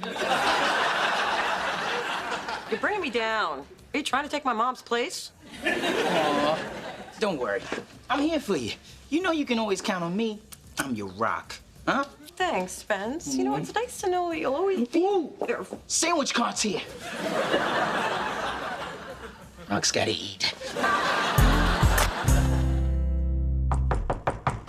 Hey, Dee Dee, what'd you want to show me? I needed your opinion on something before Phyllis gets back. What? Ma was here? She didn't even stop by to say hi. Well, she was in a hurry. She's taking the professor on a Costco run. He needed a patio chair, an eye exam, and a 12-pack of deodorant. And she's getting me king crab legs. King crab? She only gets me imitation fish sticks. I wanted to know if you think Phyllis would like this. You got my mom a cat scrapbook. Complete with if they could see me meow stickers. Since we started connecting, I thought it would be nice if I supported her interests. Don't you have your own dysfunctional mother to tend to? Mona, are you jealous? Dee Dee, are you crazy? You don't know my mom like I do. She will turn on you on a dime. Now, I know Phyllis can be tough. Oh, you grew up with a lot of things, but my mother's toughness is not one of them. Well, contrary to what you think, I found Phyllis to be one of the sweetest, kindest, and most gentle women I've ever known. Do you know what the hell kind of day I had? Marty Wilkins had the nerve to show up at my doorstep with a pillow and the luggage he bought at Costco. He said it was time to take our relationship to the next level and cohabitate. So, what happened? What happened? I'll tell you what happened. I told him I fell for that crap with Ray and I wasn't gonna fall for it again. Then I went ghetto on his tail and threw his sorry butt out. And do you know what that fool did? She's about to tell you. I'll tell you what he did. I just got a call from animal control. He turned me into the city. I got 5 cats. That's 1 cat over the legal limit. Now I got to get rid of one of them. And do you know who I have to thank for this mess? You. That is what I affectionately like to call the turn. Me? Why me? Because you hooked me up with that evil, animal-hating man in the first place. Now that clingy, big-word user has me getting rid of one of my babies. Well, thanks a lot, Dee Dee. And I want my eating pants back. Hey, you wanted to be treated like a daughter. It ain't all king crab, sister.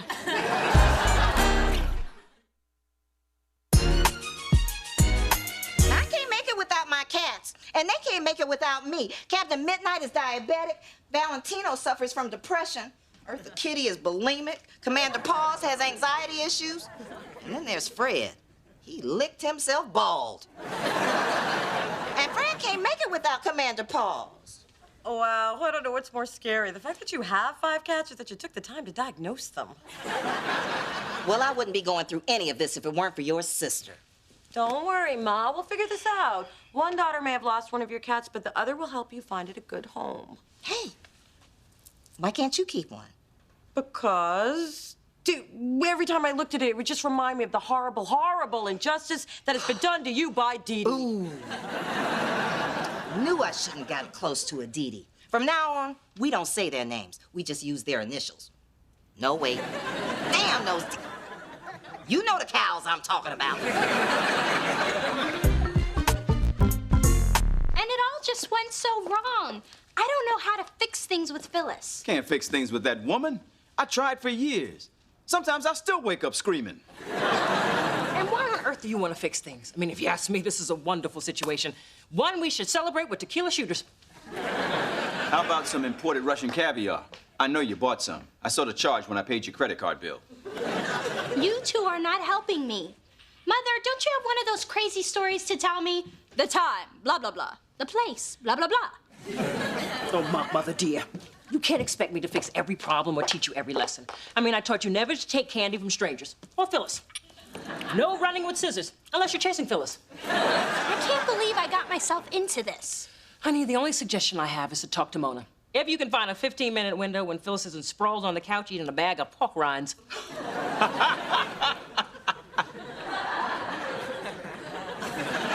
Well, Mona is having too much fun being right. I guess I'm just gonna have to resolve this situation myself. That's good, dear. You know what helps us think clearly? Tequila. What? I had some earlier, and I'm thinking quite clearly. I'm sorry, Miss Thorne. We're just waiting for the president. As soon as he gets here, you can begin. Had I been elected president, we would have started on time, but Mrs. Brewster and 3C voted twice and then suspiciously moved.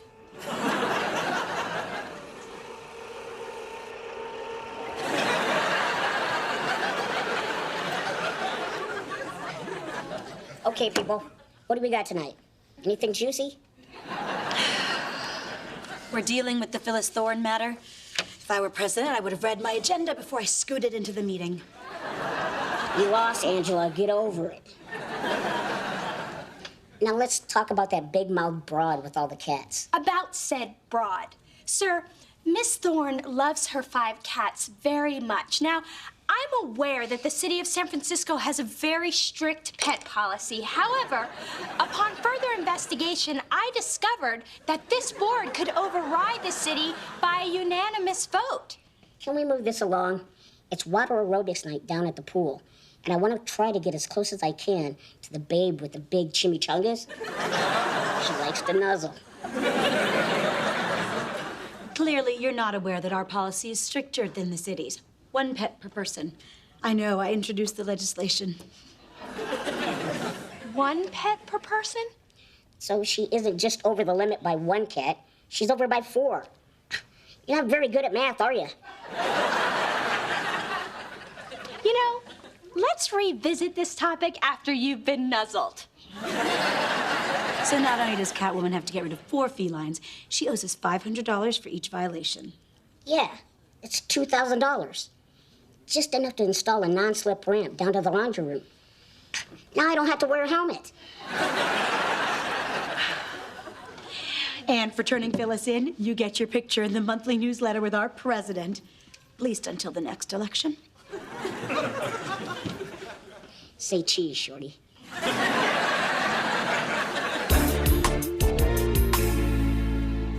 Oh, come on, guys. I wouldn't ask you to take my mom's cat if I weren't desperate. I don't like cats. Unless it's on stage and I have a date with one of the dancers after the show. And I'd help you out, but I already have Smokey. I'm a 1-cat man. Besides, you know how she is. She gets real possessive. Spencer, Smokey's a boy. Oh my gosh, she's a he? I let him lick my toes. I told you you'd like it if you just gave it a chance. It was a cat, Adam, not a dude. A cat. A cat! Hey, Mona, I'm in big trouble. Things are spinning out of control. Oh, but isn't Phyllis the sweetest, kindest, most gentlest person you've ever known? I should have known that you would throw that back in my face. And I should have known better than to come to you for help.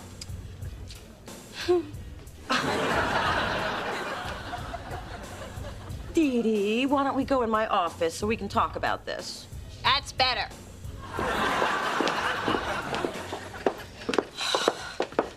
why is being close to my mother so important to you? It's not even that important to me. Mona, growing up, I never spent that much time with your mom. She'd drop you off, insult my mother, and pick you up and insult my mother. That's not fair. Sometimes she cursed out Dad, too. I know. That's how I learned the term trifling Negro. Anyway, when I moved into the building, I saw it as a chance to get closer to both you and your mom. I conquered you, now you love me, and I want the same thing with Phyllis. I know you do. I could have been more helpful. I guess I was just feeling kind of jealous. Well, you won't be when you know the situation I'm in. Because when Phyllis finds out what I did, she's gonna kill me, bury me, and not tell anyone where my little body is. Wow, you really have gotten to know her. Well, we've got no one to take my mom's cats. What if we declare Phyllis legally blind and make Eartha Kitty a seeing eye cat? You think your mom can get the cat to lead her across the street? My mom can't even get Eartha to stop peeing on Captain Midnight. Hey, maybe the cats could live at the Thorne Mansion. Please, they'd end up as wigs. Except for Bald Fred, the best he could make is a skull cap. There you are. Look at the headline on my condo's newsletter.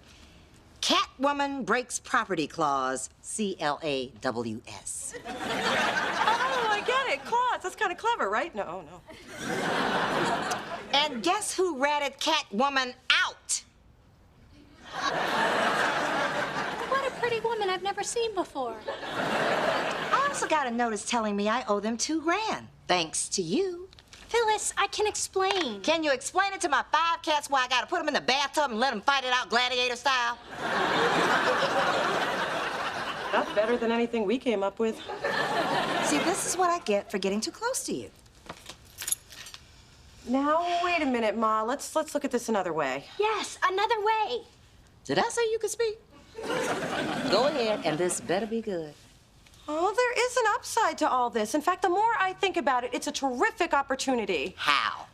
Well, this whole cat situation is a sign. It's time for a change, and the only solution out of it is to move. I thought I told you this had to be good. Yeah, I thought she told you this had to be good. Oh, I spoke, sorry. If you move, you can keep all your cats and leave behind the memories and ghosts of Ray and all your past relationships. I mean, let's face it, Ma, it's time for a new start. So you telling me I have to pack up all my stuff, leave the only home I've known since I left your father, and change over my whole life? That's a great idea. It is? Well, when we moved to a new place, it did help me get over your father and the divorce. I got a whole new outlook, my career took off, and we did okay. And if you move, you will be more than okay. Well, then that's it. I'm gonna move. Thank you, baby. Yeah. You do know I'm Dee Dee. Yeah, why are you hugging her? She almost had your cats fighting to the death. Well, if she hadn't fixed me up with the professor, it wouldn't have started the chain of events that's leading me into a whole new life. Aw, that is true. I'm feeling very close to you right now. Well, I gotta go pack. Mona, get your weight belt and meet me behind the Food for Less store. It's box day. Unbelievable. I totally bail you out. And what do I get? I'll tell you what I get. I get nothing. That's our mother. Double threes.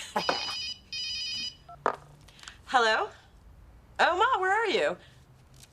She wants us to look out the window. Okay, this better be good.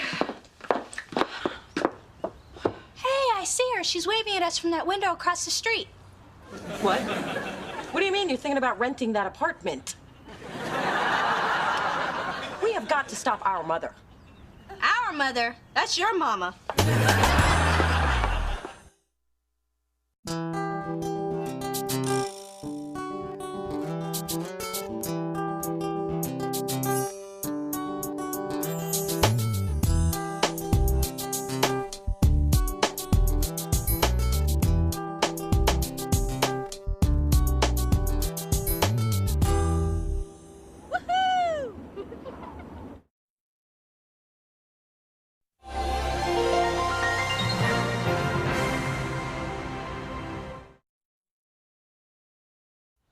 thanks for coming over to hear my valedictory speech. Now, keep in mind, it's just a rough draft. She's doing that thing where she says it's crap, and then you hear it, and it's annoyingly brilliant.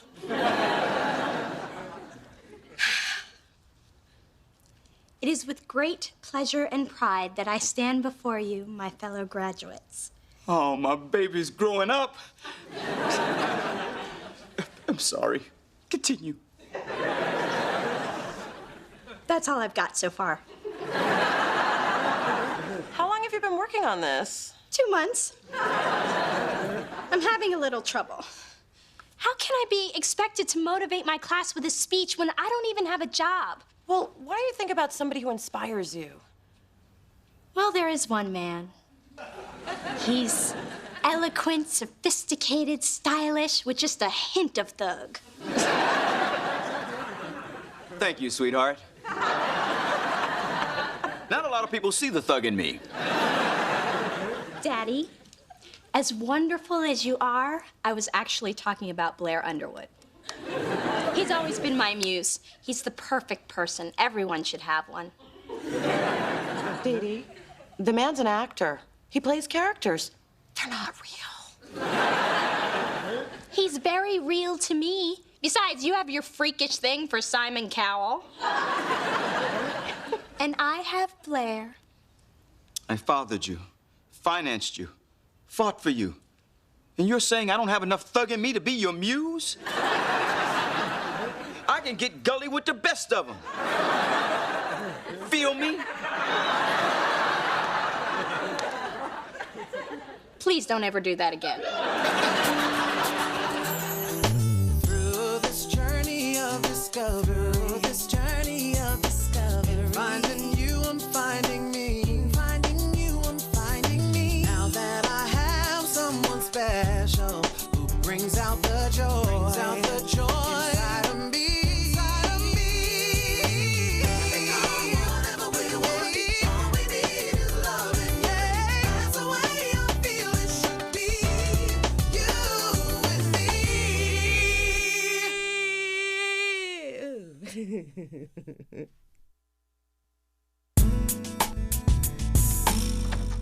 Hey, baby.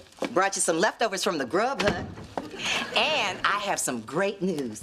Oh, they added brownie bits to the all-you-can-eat Sunday bar? Please, if my home away from home had brownie bits, I wouldn't be a size 6, I'd be a size 60. Did you just say size 6? Don't backtalk your mother. I wanted to say, being forced out of my condo was really a blessing. You and I are gonna be neighbors. What? I thought the apartment across the street didn't work out. Oh, it didn't. But it made me even more determined to keep looking in the neighborhood. Anyway, I'm gonna go look at a condo that's right next door to a nail salon. So, you keep your Saturday mornings open for mother-daughter mani-pedis. Sounds great, Ma.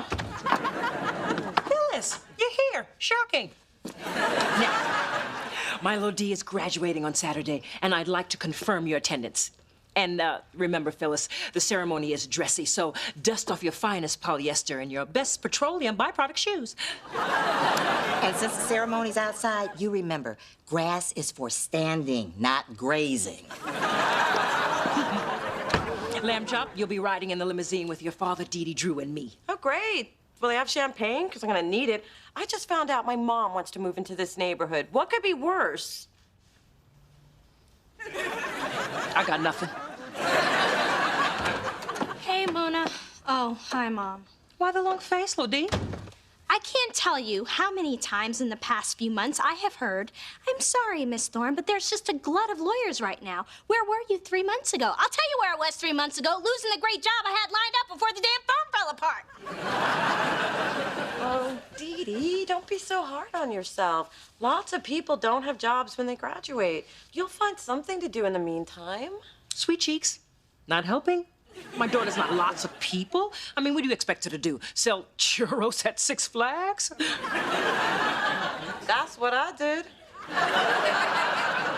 That's different. You lived in the inner city.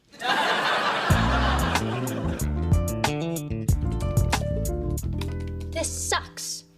Delete. Why can't I do this? mood lighting, scented candles. You do know I'm married, right? Blair, my muse. I knew you'd come. Here, make me sound funny, smart, but not too arrogant. Now, Dee Dee, that wouldn't be right. I know, that would be cheating. Yeah, that and... You see, I only exist in your mind. I can't touch the keys. Well, then why are you here? If I wanted someone who was no help at all, I would have conjured up my 4th grade violin teacher. You're right, I've heard you play. Listen, Dee Dee, you know why you're having such a hard time? It's bigger than just writing a speech. Once you stop doubting yourself, the words, they'll just flow. All right? Trust me. Hey, where are you going? Hey, I'm not just your muse. I've got grads at Harvard, UCLA, and Stanford to inspire. Wait, so you're just gonna leave me now without so much as an inspirational kiss? No kiss, no kiss. Do you remember what happened the last time? You mean this? And this? Yeah, and these fantasy shirts don't come cheap. Please, just one little kiss.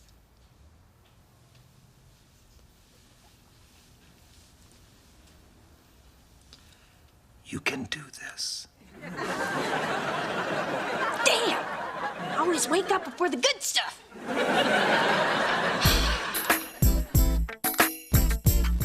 Spencer, my mom can't move into my neighborhood. I'll sneeze and she'll barge in with a gigantic pack of tissues. Yeah, and once she's there, she'll stay for dinner. And if she stays for dinner, she'll stay for breakfast. And if she stays for breakfast, Yeah, I get it. I was gonna say she's probably gonna make eggs. Well, I wish my mom lived nearby. When she's off her meds, no one's funnier. Mind your own damn business. Ooh, you sound just like my mom at her intervention. I just don't want my mom living within bathrobe wearing distance of my apartment. Oh, we have a way of dealing with this problem where I come from. The mean streets of Palo Alto. Those wealthy white folk are tougher than they look.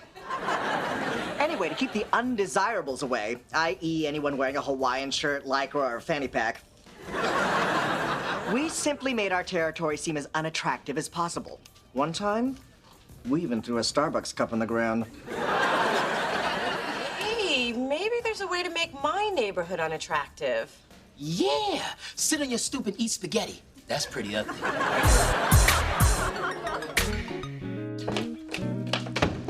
Phyllis, no need to wrestle me to the ground. I'm not carrying a giant box of tacos. Please, I just figured you were toting around your little husband. You're the one who had to keep a man in a box. How else would you prevent him from getting away? Yeah, I don't have time to deal with you. I am too busy looking for a place to live. Oh, Mona told me. You know, I think you should try the elder hostel across town. I mean, you're elderly and hostile. You're more than qualified. Hello, hello. I come bearing gifts in the vein of graduation. Mom, it's not till Saturday, but I'll never say no to a fancy box. Good. Open it up. Wow. I'll be the only one at graduation with a 10-foot train. Isn't it a beautiful wedding gown? Vera Wang, not even on the runway yet.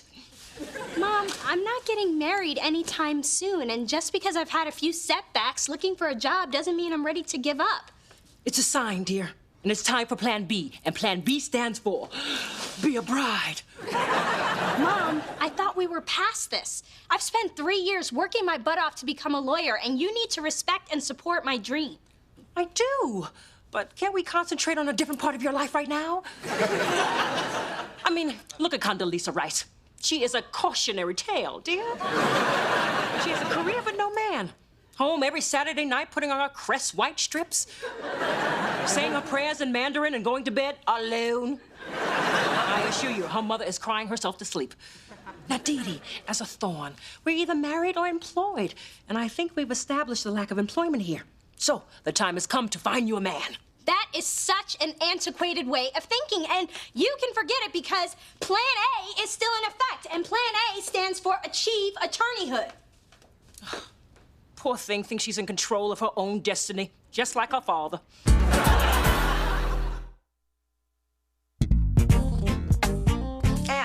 since you might be living in the neighborhood, I thought you'd better have this. Mace? Why would I need mace? I read in the paper there's been all kinds of crime and gang activity around here lately. I mean, it's like boys in the hood. Well, with sidewalk cafes. Yeah, you might as well be living in Oakland. And you never know who's next. Oh, no, look, somebody's getting mugged right now. Hey, you! Stop that mugging! I don't see anything. They just ran off with her purse. And she ran to get the police, who will never come. You know, I'm not so sure I'd feel safe living in this neighborhood. I can't run as fast as you. I need to rethink my options. Spencer, walk me to my car. Mm-hmm.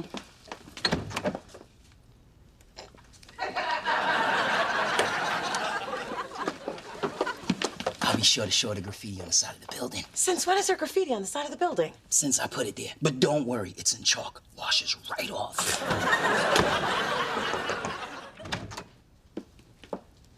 Dear, I'm sorry about our argument. I want you to know I thought about what you said, and I want to help you with your life post-graduation. Really? Why? Because I know how hard this job search has been for you. Honey, all I want to do is ease your burden. So, I have just made a fabulous connection. He's a lawyer. I met at a fundraiser. His name is Julian Houston, and he's just starting his own law firm. And he really is interested in meeting you for coffee tomorrow. Wow. Thank you, Mom. I'm so glad we're finally on the same page. Wait a minute. You're not drunk, are you? You're serious about this? Let's just say I'm a bit of both. Well, I better go put together a good hire me outfit. Ooh, and pluck my eyebrows into a powerful arch. Yes.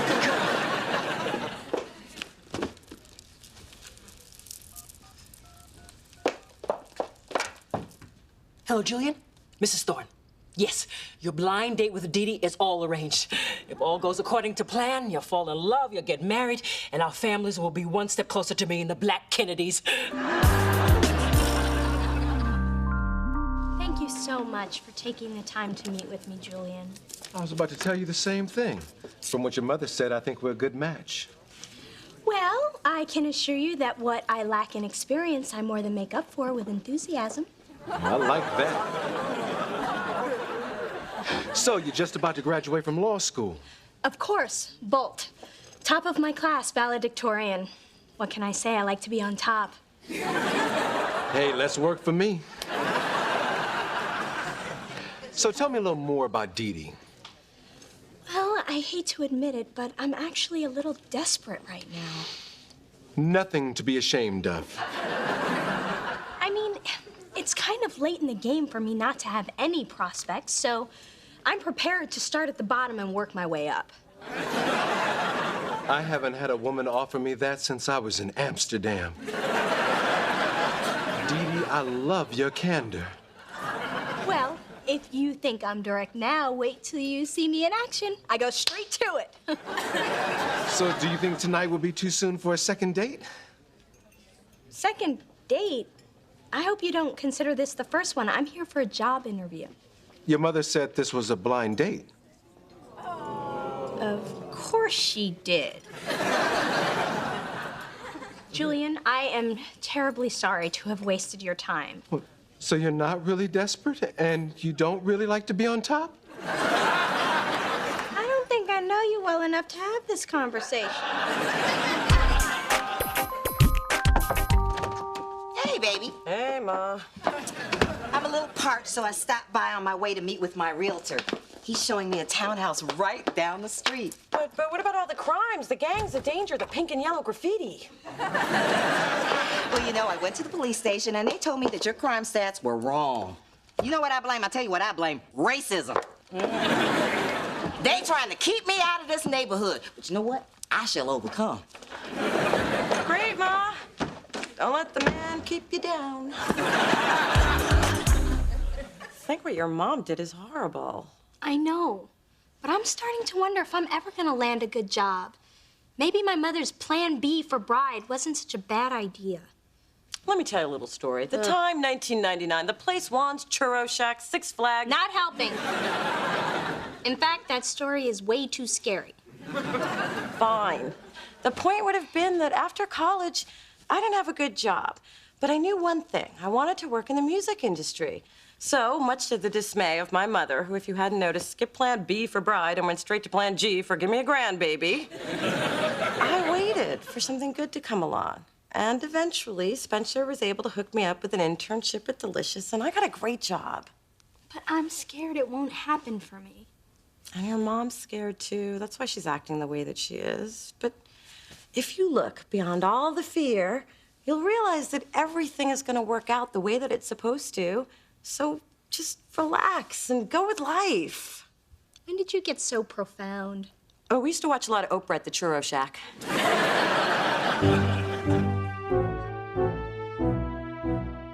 All our lives, our parents, teachers, and friends encourage us on a path that is safe and good. But lately, I've discovered that that path doesn't always lead you where you'd expect. Sometimes the people closest to you lose faith. And when that happens, you lose faith in yourself. So I went to my sister, someone I love and respect dearly, who rarely has a plan from one day to the next. And what she told me is simple. It's okay to be scared. It's okay to not have a plan. Because that's what graduation is. A commencement, a new beginning, a chance to veer off that path, to embrace fear and not let anyone sway your decision. So I'm choosing to believe in myself, and you should believe in yourselves too. I'm not saying it's gonna be easy, but I think it's gonna be pretty exciting. I may not have a job today, but I will get one, and nothing and no one is gonna stop me.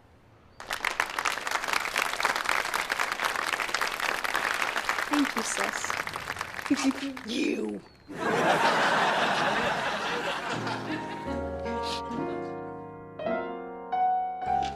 Thank you, Professor.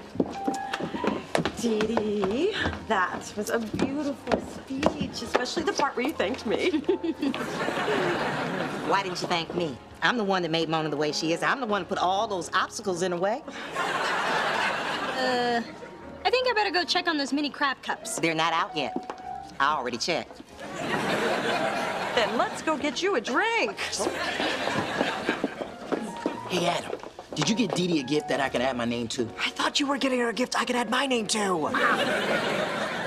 Hey, I know. We could buy her a drink. It's open bar. Hello, Dee Dee Thorne. Juris Doctor. Where's Daddy? Your father can't stop the waterworks, so I suggested he sit in the car till he can pull himself together. So, what did you think of my speech? It was beautiful. Angel, I never meant to make you doubt yourself. But you did. And I apologize. I was only doing what I thought was best for you, which was help you meet a man, fall in love, get married, and go shopping with his money. It doesn't even have to be in that order. It's what women have done for generations. But Mom, it doesn't necessarily work for my generation. And I don't want to wake up 25 years from now wondering why I didn't follow my own dream. Sound familiar? Yeah, I think I better go check on those mini crab cups. Not ready yet. Mom, listen, I supported your dream to return to the stage, even though I didn't understand it. But I saw how much it meant to you. And I know that things aren't unfolding the way we expected, but I still need you to believe in me. You make a convincing argument. You're gonna make an excellent lawyer if you don't get married first. Thank you. That means the world to me, except for that last part. I love you, sweetheart. I'll always believe in you. I'd cry, but after my last eye job, my tear ducts are in my ears.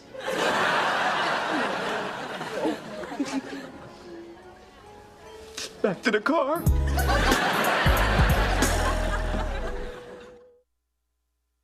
Remember when I said not having a job was scary? Well, now that I've graduated, it's even scarier. Don't worry, you've always got me. What the heck is that? No. I didn't know Daddy rented that apartment. Commander Paws? Bertha Kitty. Hey, neighbor!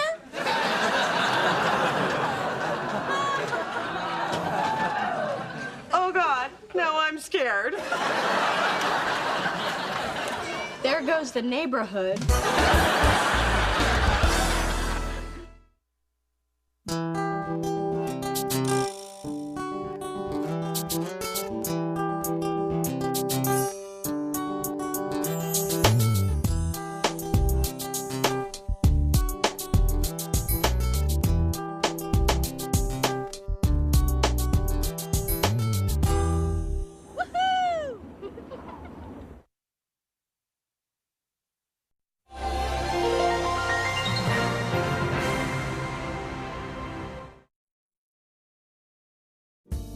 Yes, it's come to this. I'm joining the masses and starting a blog. The last 6 weeks have been challenging. My little sister, who's usually perfect, seems to be just as lost as I am, which ironically brings balance to the universe. And it's not like my personal life was soaring before, but now it seems to be going down like a brick parachute. Hey, Dee Dee, I see you've been shopping again. What's in the bags today? Shoes, jeans, jewelry. The usual. You? Candy wrappers, junk mail, last night's dinner. The usual. Oh, it looks like we're getting another new neighbor. Dad didn't mention it, but why should we be surprised? First it was my mom, now it's probably just another kook. Well, this kook just spent 30 minutes folding the stuff left in the dryer by Kook Jr. Thanks, Ma. And buy some new socks. Look like you've been sliding on sidewalks in them. Hi, ladies. Hi. I'm Lorenzo. I'm just moving in upstairs. We're Mona and Dee Dee.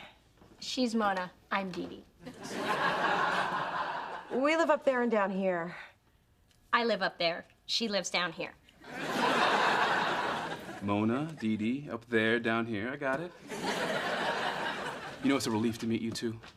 I was worried I'd end up next door to some nosy woman who likes to troll the halls in a robe. Yay for us. Yay for you. Won't be long before he's knocking on your door. You get to come home to the smell of a man's cologne, and I get to inhale Genate and kitty litter. I heard that.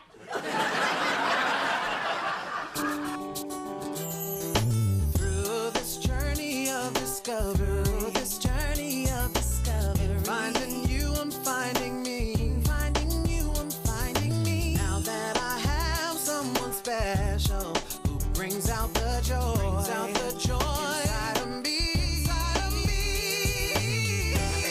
Whatever we want, all we need is loving. Yeah, that's the way I feel it should be. You and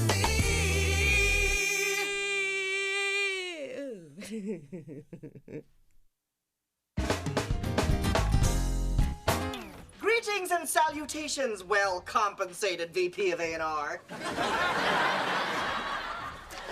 I'm overseeing the official inter-office collection for Receptionist Appreciation Day.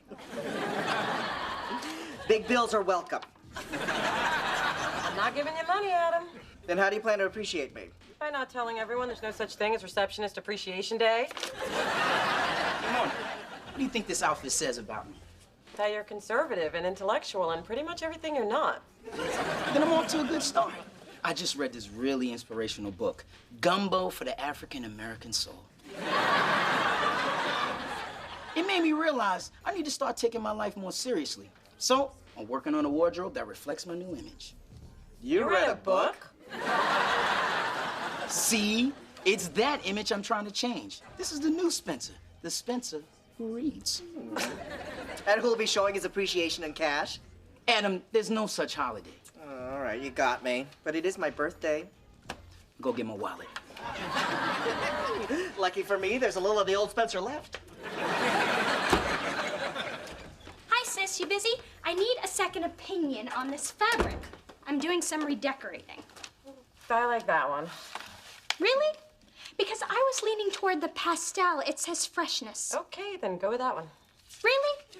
Because the earth tones evoke a warmer feeling that says welcome. Okay, then go with both. It'll say, welcome to my freshness.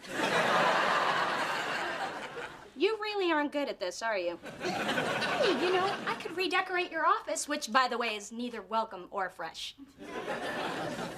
Dee Dee, ever since you graduated and took the bar, you've been filling your days with a lot of frivolous stuff. I mean, shopping and decorating.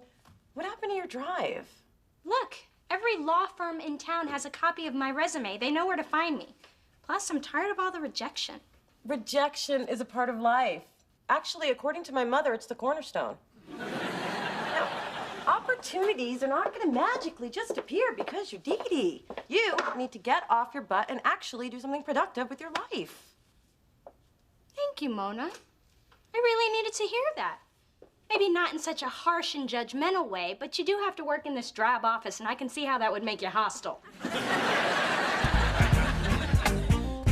How does a grown man get this far in life not knowing how to tie a tie? The same way a grown woman gets this far not knowing how to cook a decent meal. Oh, I'm sorry. Was that too tight? Hey, I brought some dinner. Nice suit, Spence. You go in the court or did somebody die? I'm trying out a more professional look. And my mom's trying out the crazy relative locked in the attic look. Do you even wear clothes anymore? I don't need to get dressed to walk across the hall. Yes, you do.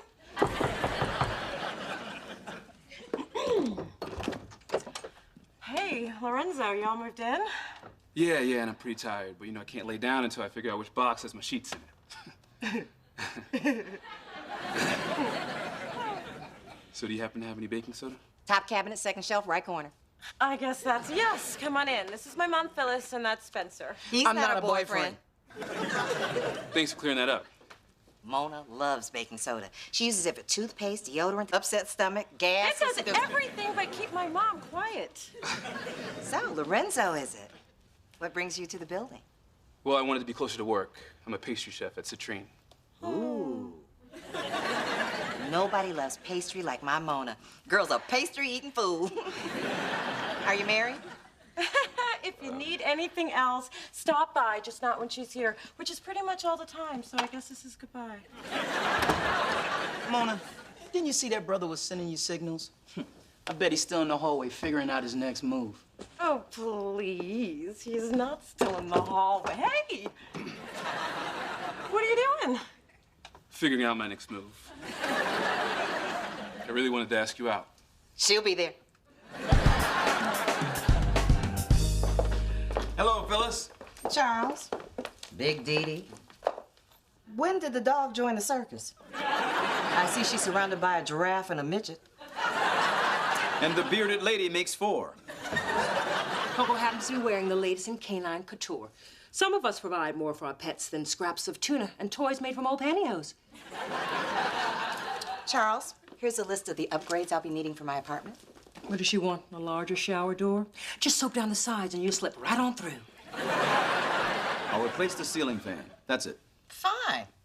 Why waste money raising your property value when you can spend it on bling for your beast? And your dog. I don't know why you rented to that woman. Well, she's the mother of my oldest child. That's wearing thin, Charles. Phyllis is one of the few tenants that actually pays rent. Let's not forget Lorenzo. When my colorist told me that her handsome godson was looking to move, I just knew he would be perfect for the apartment across from Dee Dee. When they see each other, sparks are gonna fly. Thank you for dinner. As usual, your manipulation is working magnificently. Mona, you have the best laugh. Except when I snort, which I do a lot.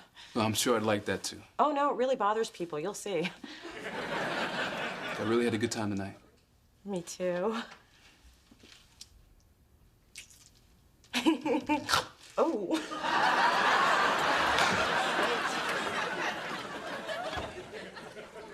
Not so fast, pastry man. Now, didn't I tell you not to talk to the women at the bottom of the steps? Didn't I? Pardon me? Just walk away, young man. Just walk away. Thank thank you all for coming over to see my newly decorated apartment and to hear my big announcement. We're all very excited. Coco even wore her big announcement booties. $86 a paw. So, the other day I went to Mona for decorating advice. I know, but she did point out that I needed to get my life on track. Yep, that's what I told her. That's why I've decided to go back to school for a doctorate in philosophy. I didn't say nothing about no philosophy.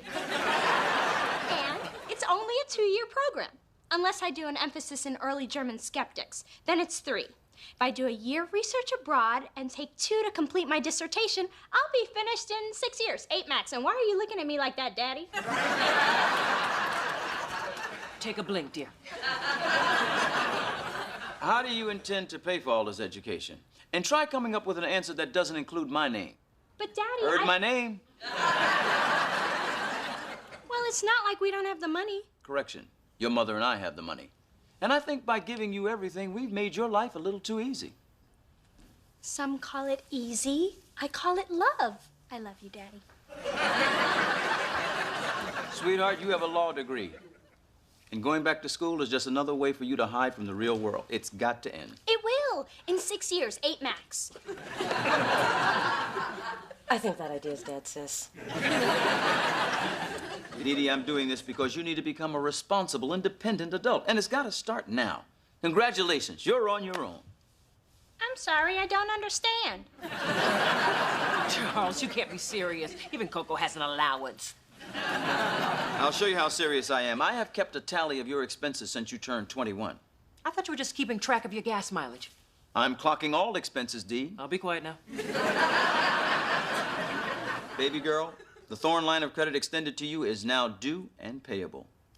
One day you'll thank me for this. I'm sorry, I don't understand. For God's sakes, Charles! She's sorry and she doesn't understand.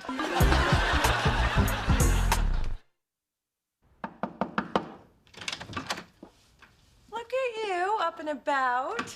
I'm so glad you were not still in your closet clutching your shoes for the 3rd day straight. I was just saying goodbye to my men. Charles David, Mark Jacobs, Jimmy Choo. All going back to the store today. This whole being on your own concept isn't easy. I'm not like you, all flea market-ish and swap meaty. But I'm determined to do it. I even picked up this great book. Oh, The Modern Girl's Guide to Life. First Spencer, now you. I gotta get me a book. It's got all kinds of savvy tips on home repair, organization, finance. I've been balancing my checkbook all morning. All morning? It ain't easy, Sister Know-It-All. So, do you stop when you hit 0? No, they stop you. Hey, beautiful. Oh, I thought Dee Dee was behind me. No, I was talking to you. Now, if we're still on for dinner tonight, I thought maybe we'd check out that new Italian place, Panzanella. Oh, I don't think we've known each other long enough for you to see me eat spaghetti. Mona, I think I can handle it. Then I will see you at 7. But just know, there might be splatter. Don't wear white.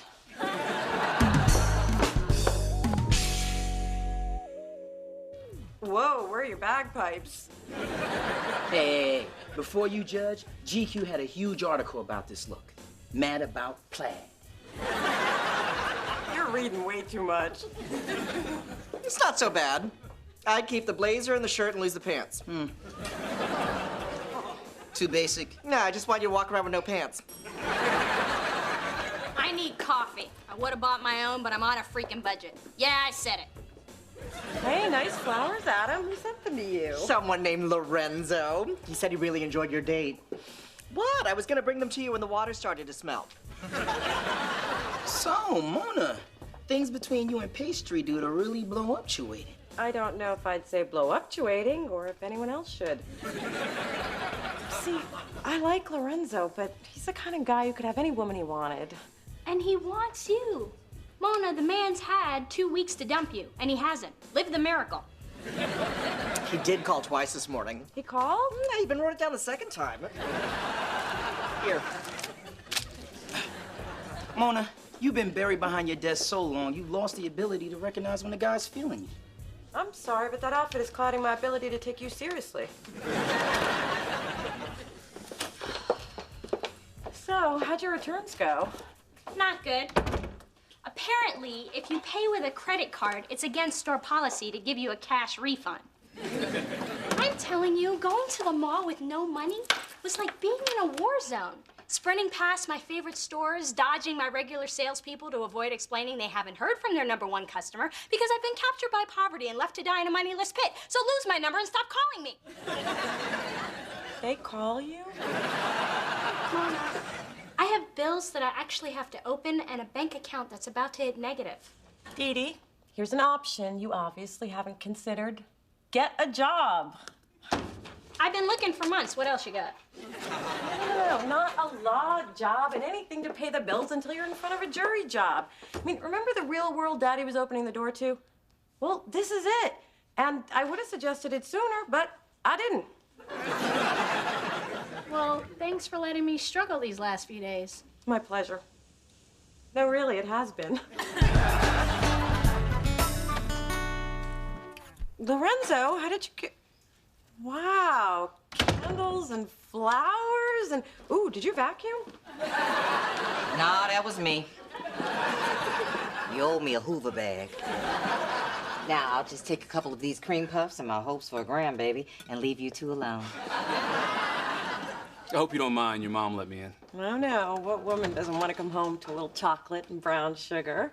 Now, you talking about me or the pastries? Both. Well, here, try this. It has creme fraiche inside. It makes me think of you. Why? Because I'm soft in the middle? Because you're a sweet, unexpected surprise. Well, I have something else I want to share. Now, I'm not much of a poet, but I was inspired. Before I ever knew her name, I knew she'd come along. And now that I have found her, I could put a name to my song. So pardon if I lose my thoughts, forgive me if I stare. It's just a fantasy I knew before is now her standing there. Oh, that's really beautiful. Who's it about? You can't be serious. It's about you. Oh, please. I'm nobody's fantasy. Mona, you are always selling yourself short. Just try to accept what I say for once. Take a compliment, woman. It's just when you put me and fantasy in the same sentence. So you can't stop. I mean, I tell you I love your skin and you point out a pimple. I say you've got great hair and you dare me to run my fingers through it. Okay, maybe I have a bit of a problem. Maybe you do. I'm sorry, but this is who I am. I'm sorry, too. Hey, Mona, I have tried to get close to you. But after weeks of running into a wall, I give up. I can't be with somebody who doesn't feel they deserve someone to be with them.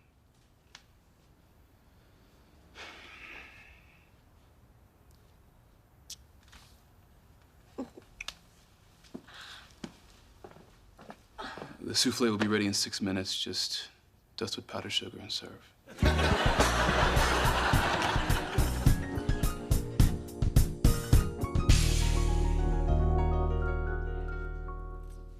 Gotcha. Oh, Mom, what are you doing here? Same as you, shopping behind your father's back. And don't worry, this will be a secret just between us girls. Now, let's get someone to help us. Sure.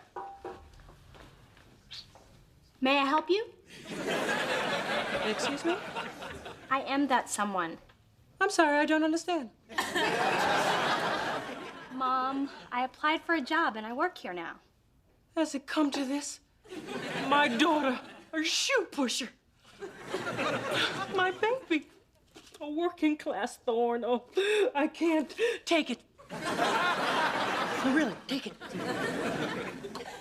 Mom, I appreciate what you're trying to do, but I'm an adult and I'm gonna get by without your money. I'm proud of you, sweetness. Oh. You do make commission here, right? Yep. Then I'm in the mood to shop. I'll take the Dior pumps, the Gucci mules, and the Manolos in every color. And I'll need this Giuseppe Zanotti in a 6. You don't wear a size 6. I know, but you do. Mom, I've really got to do this on my own. Dear, the customer's always right.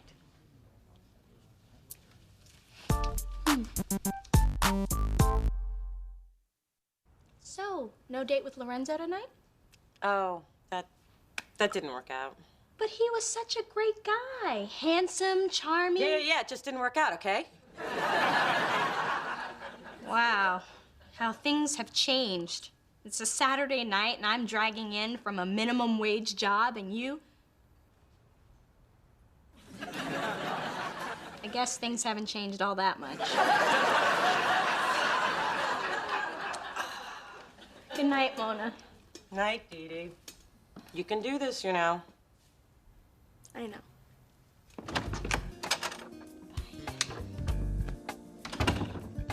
I didn't have the nerve to tell my sister I assassinated yet another relationship.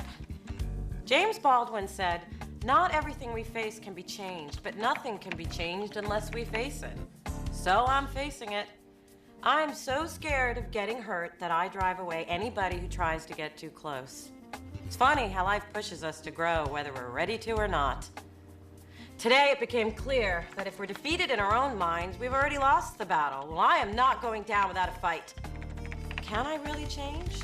Can anyone? Eager to hear from you, searching in San Francisco.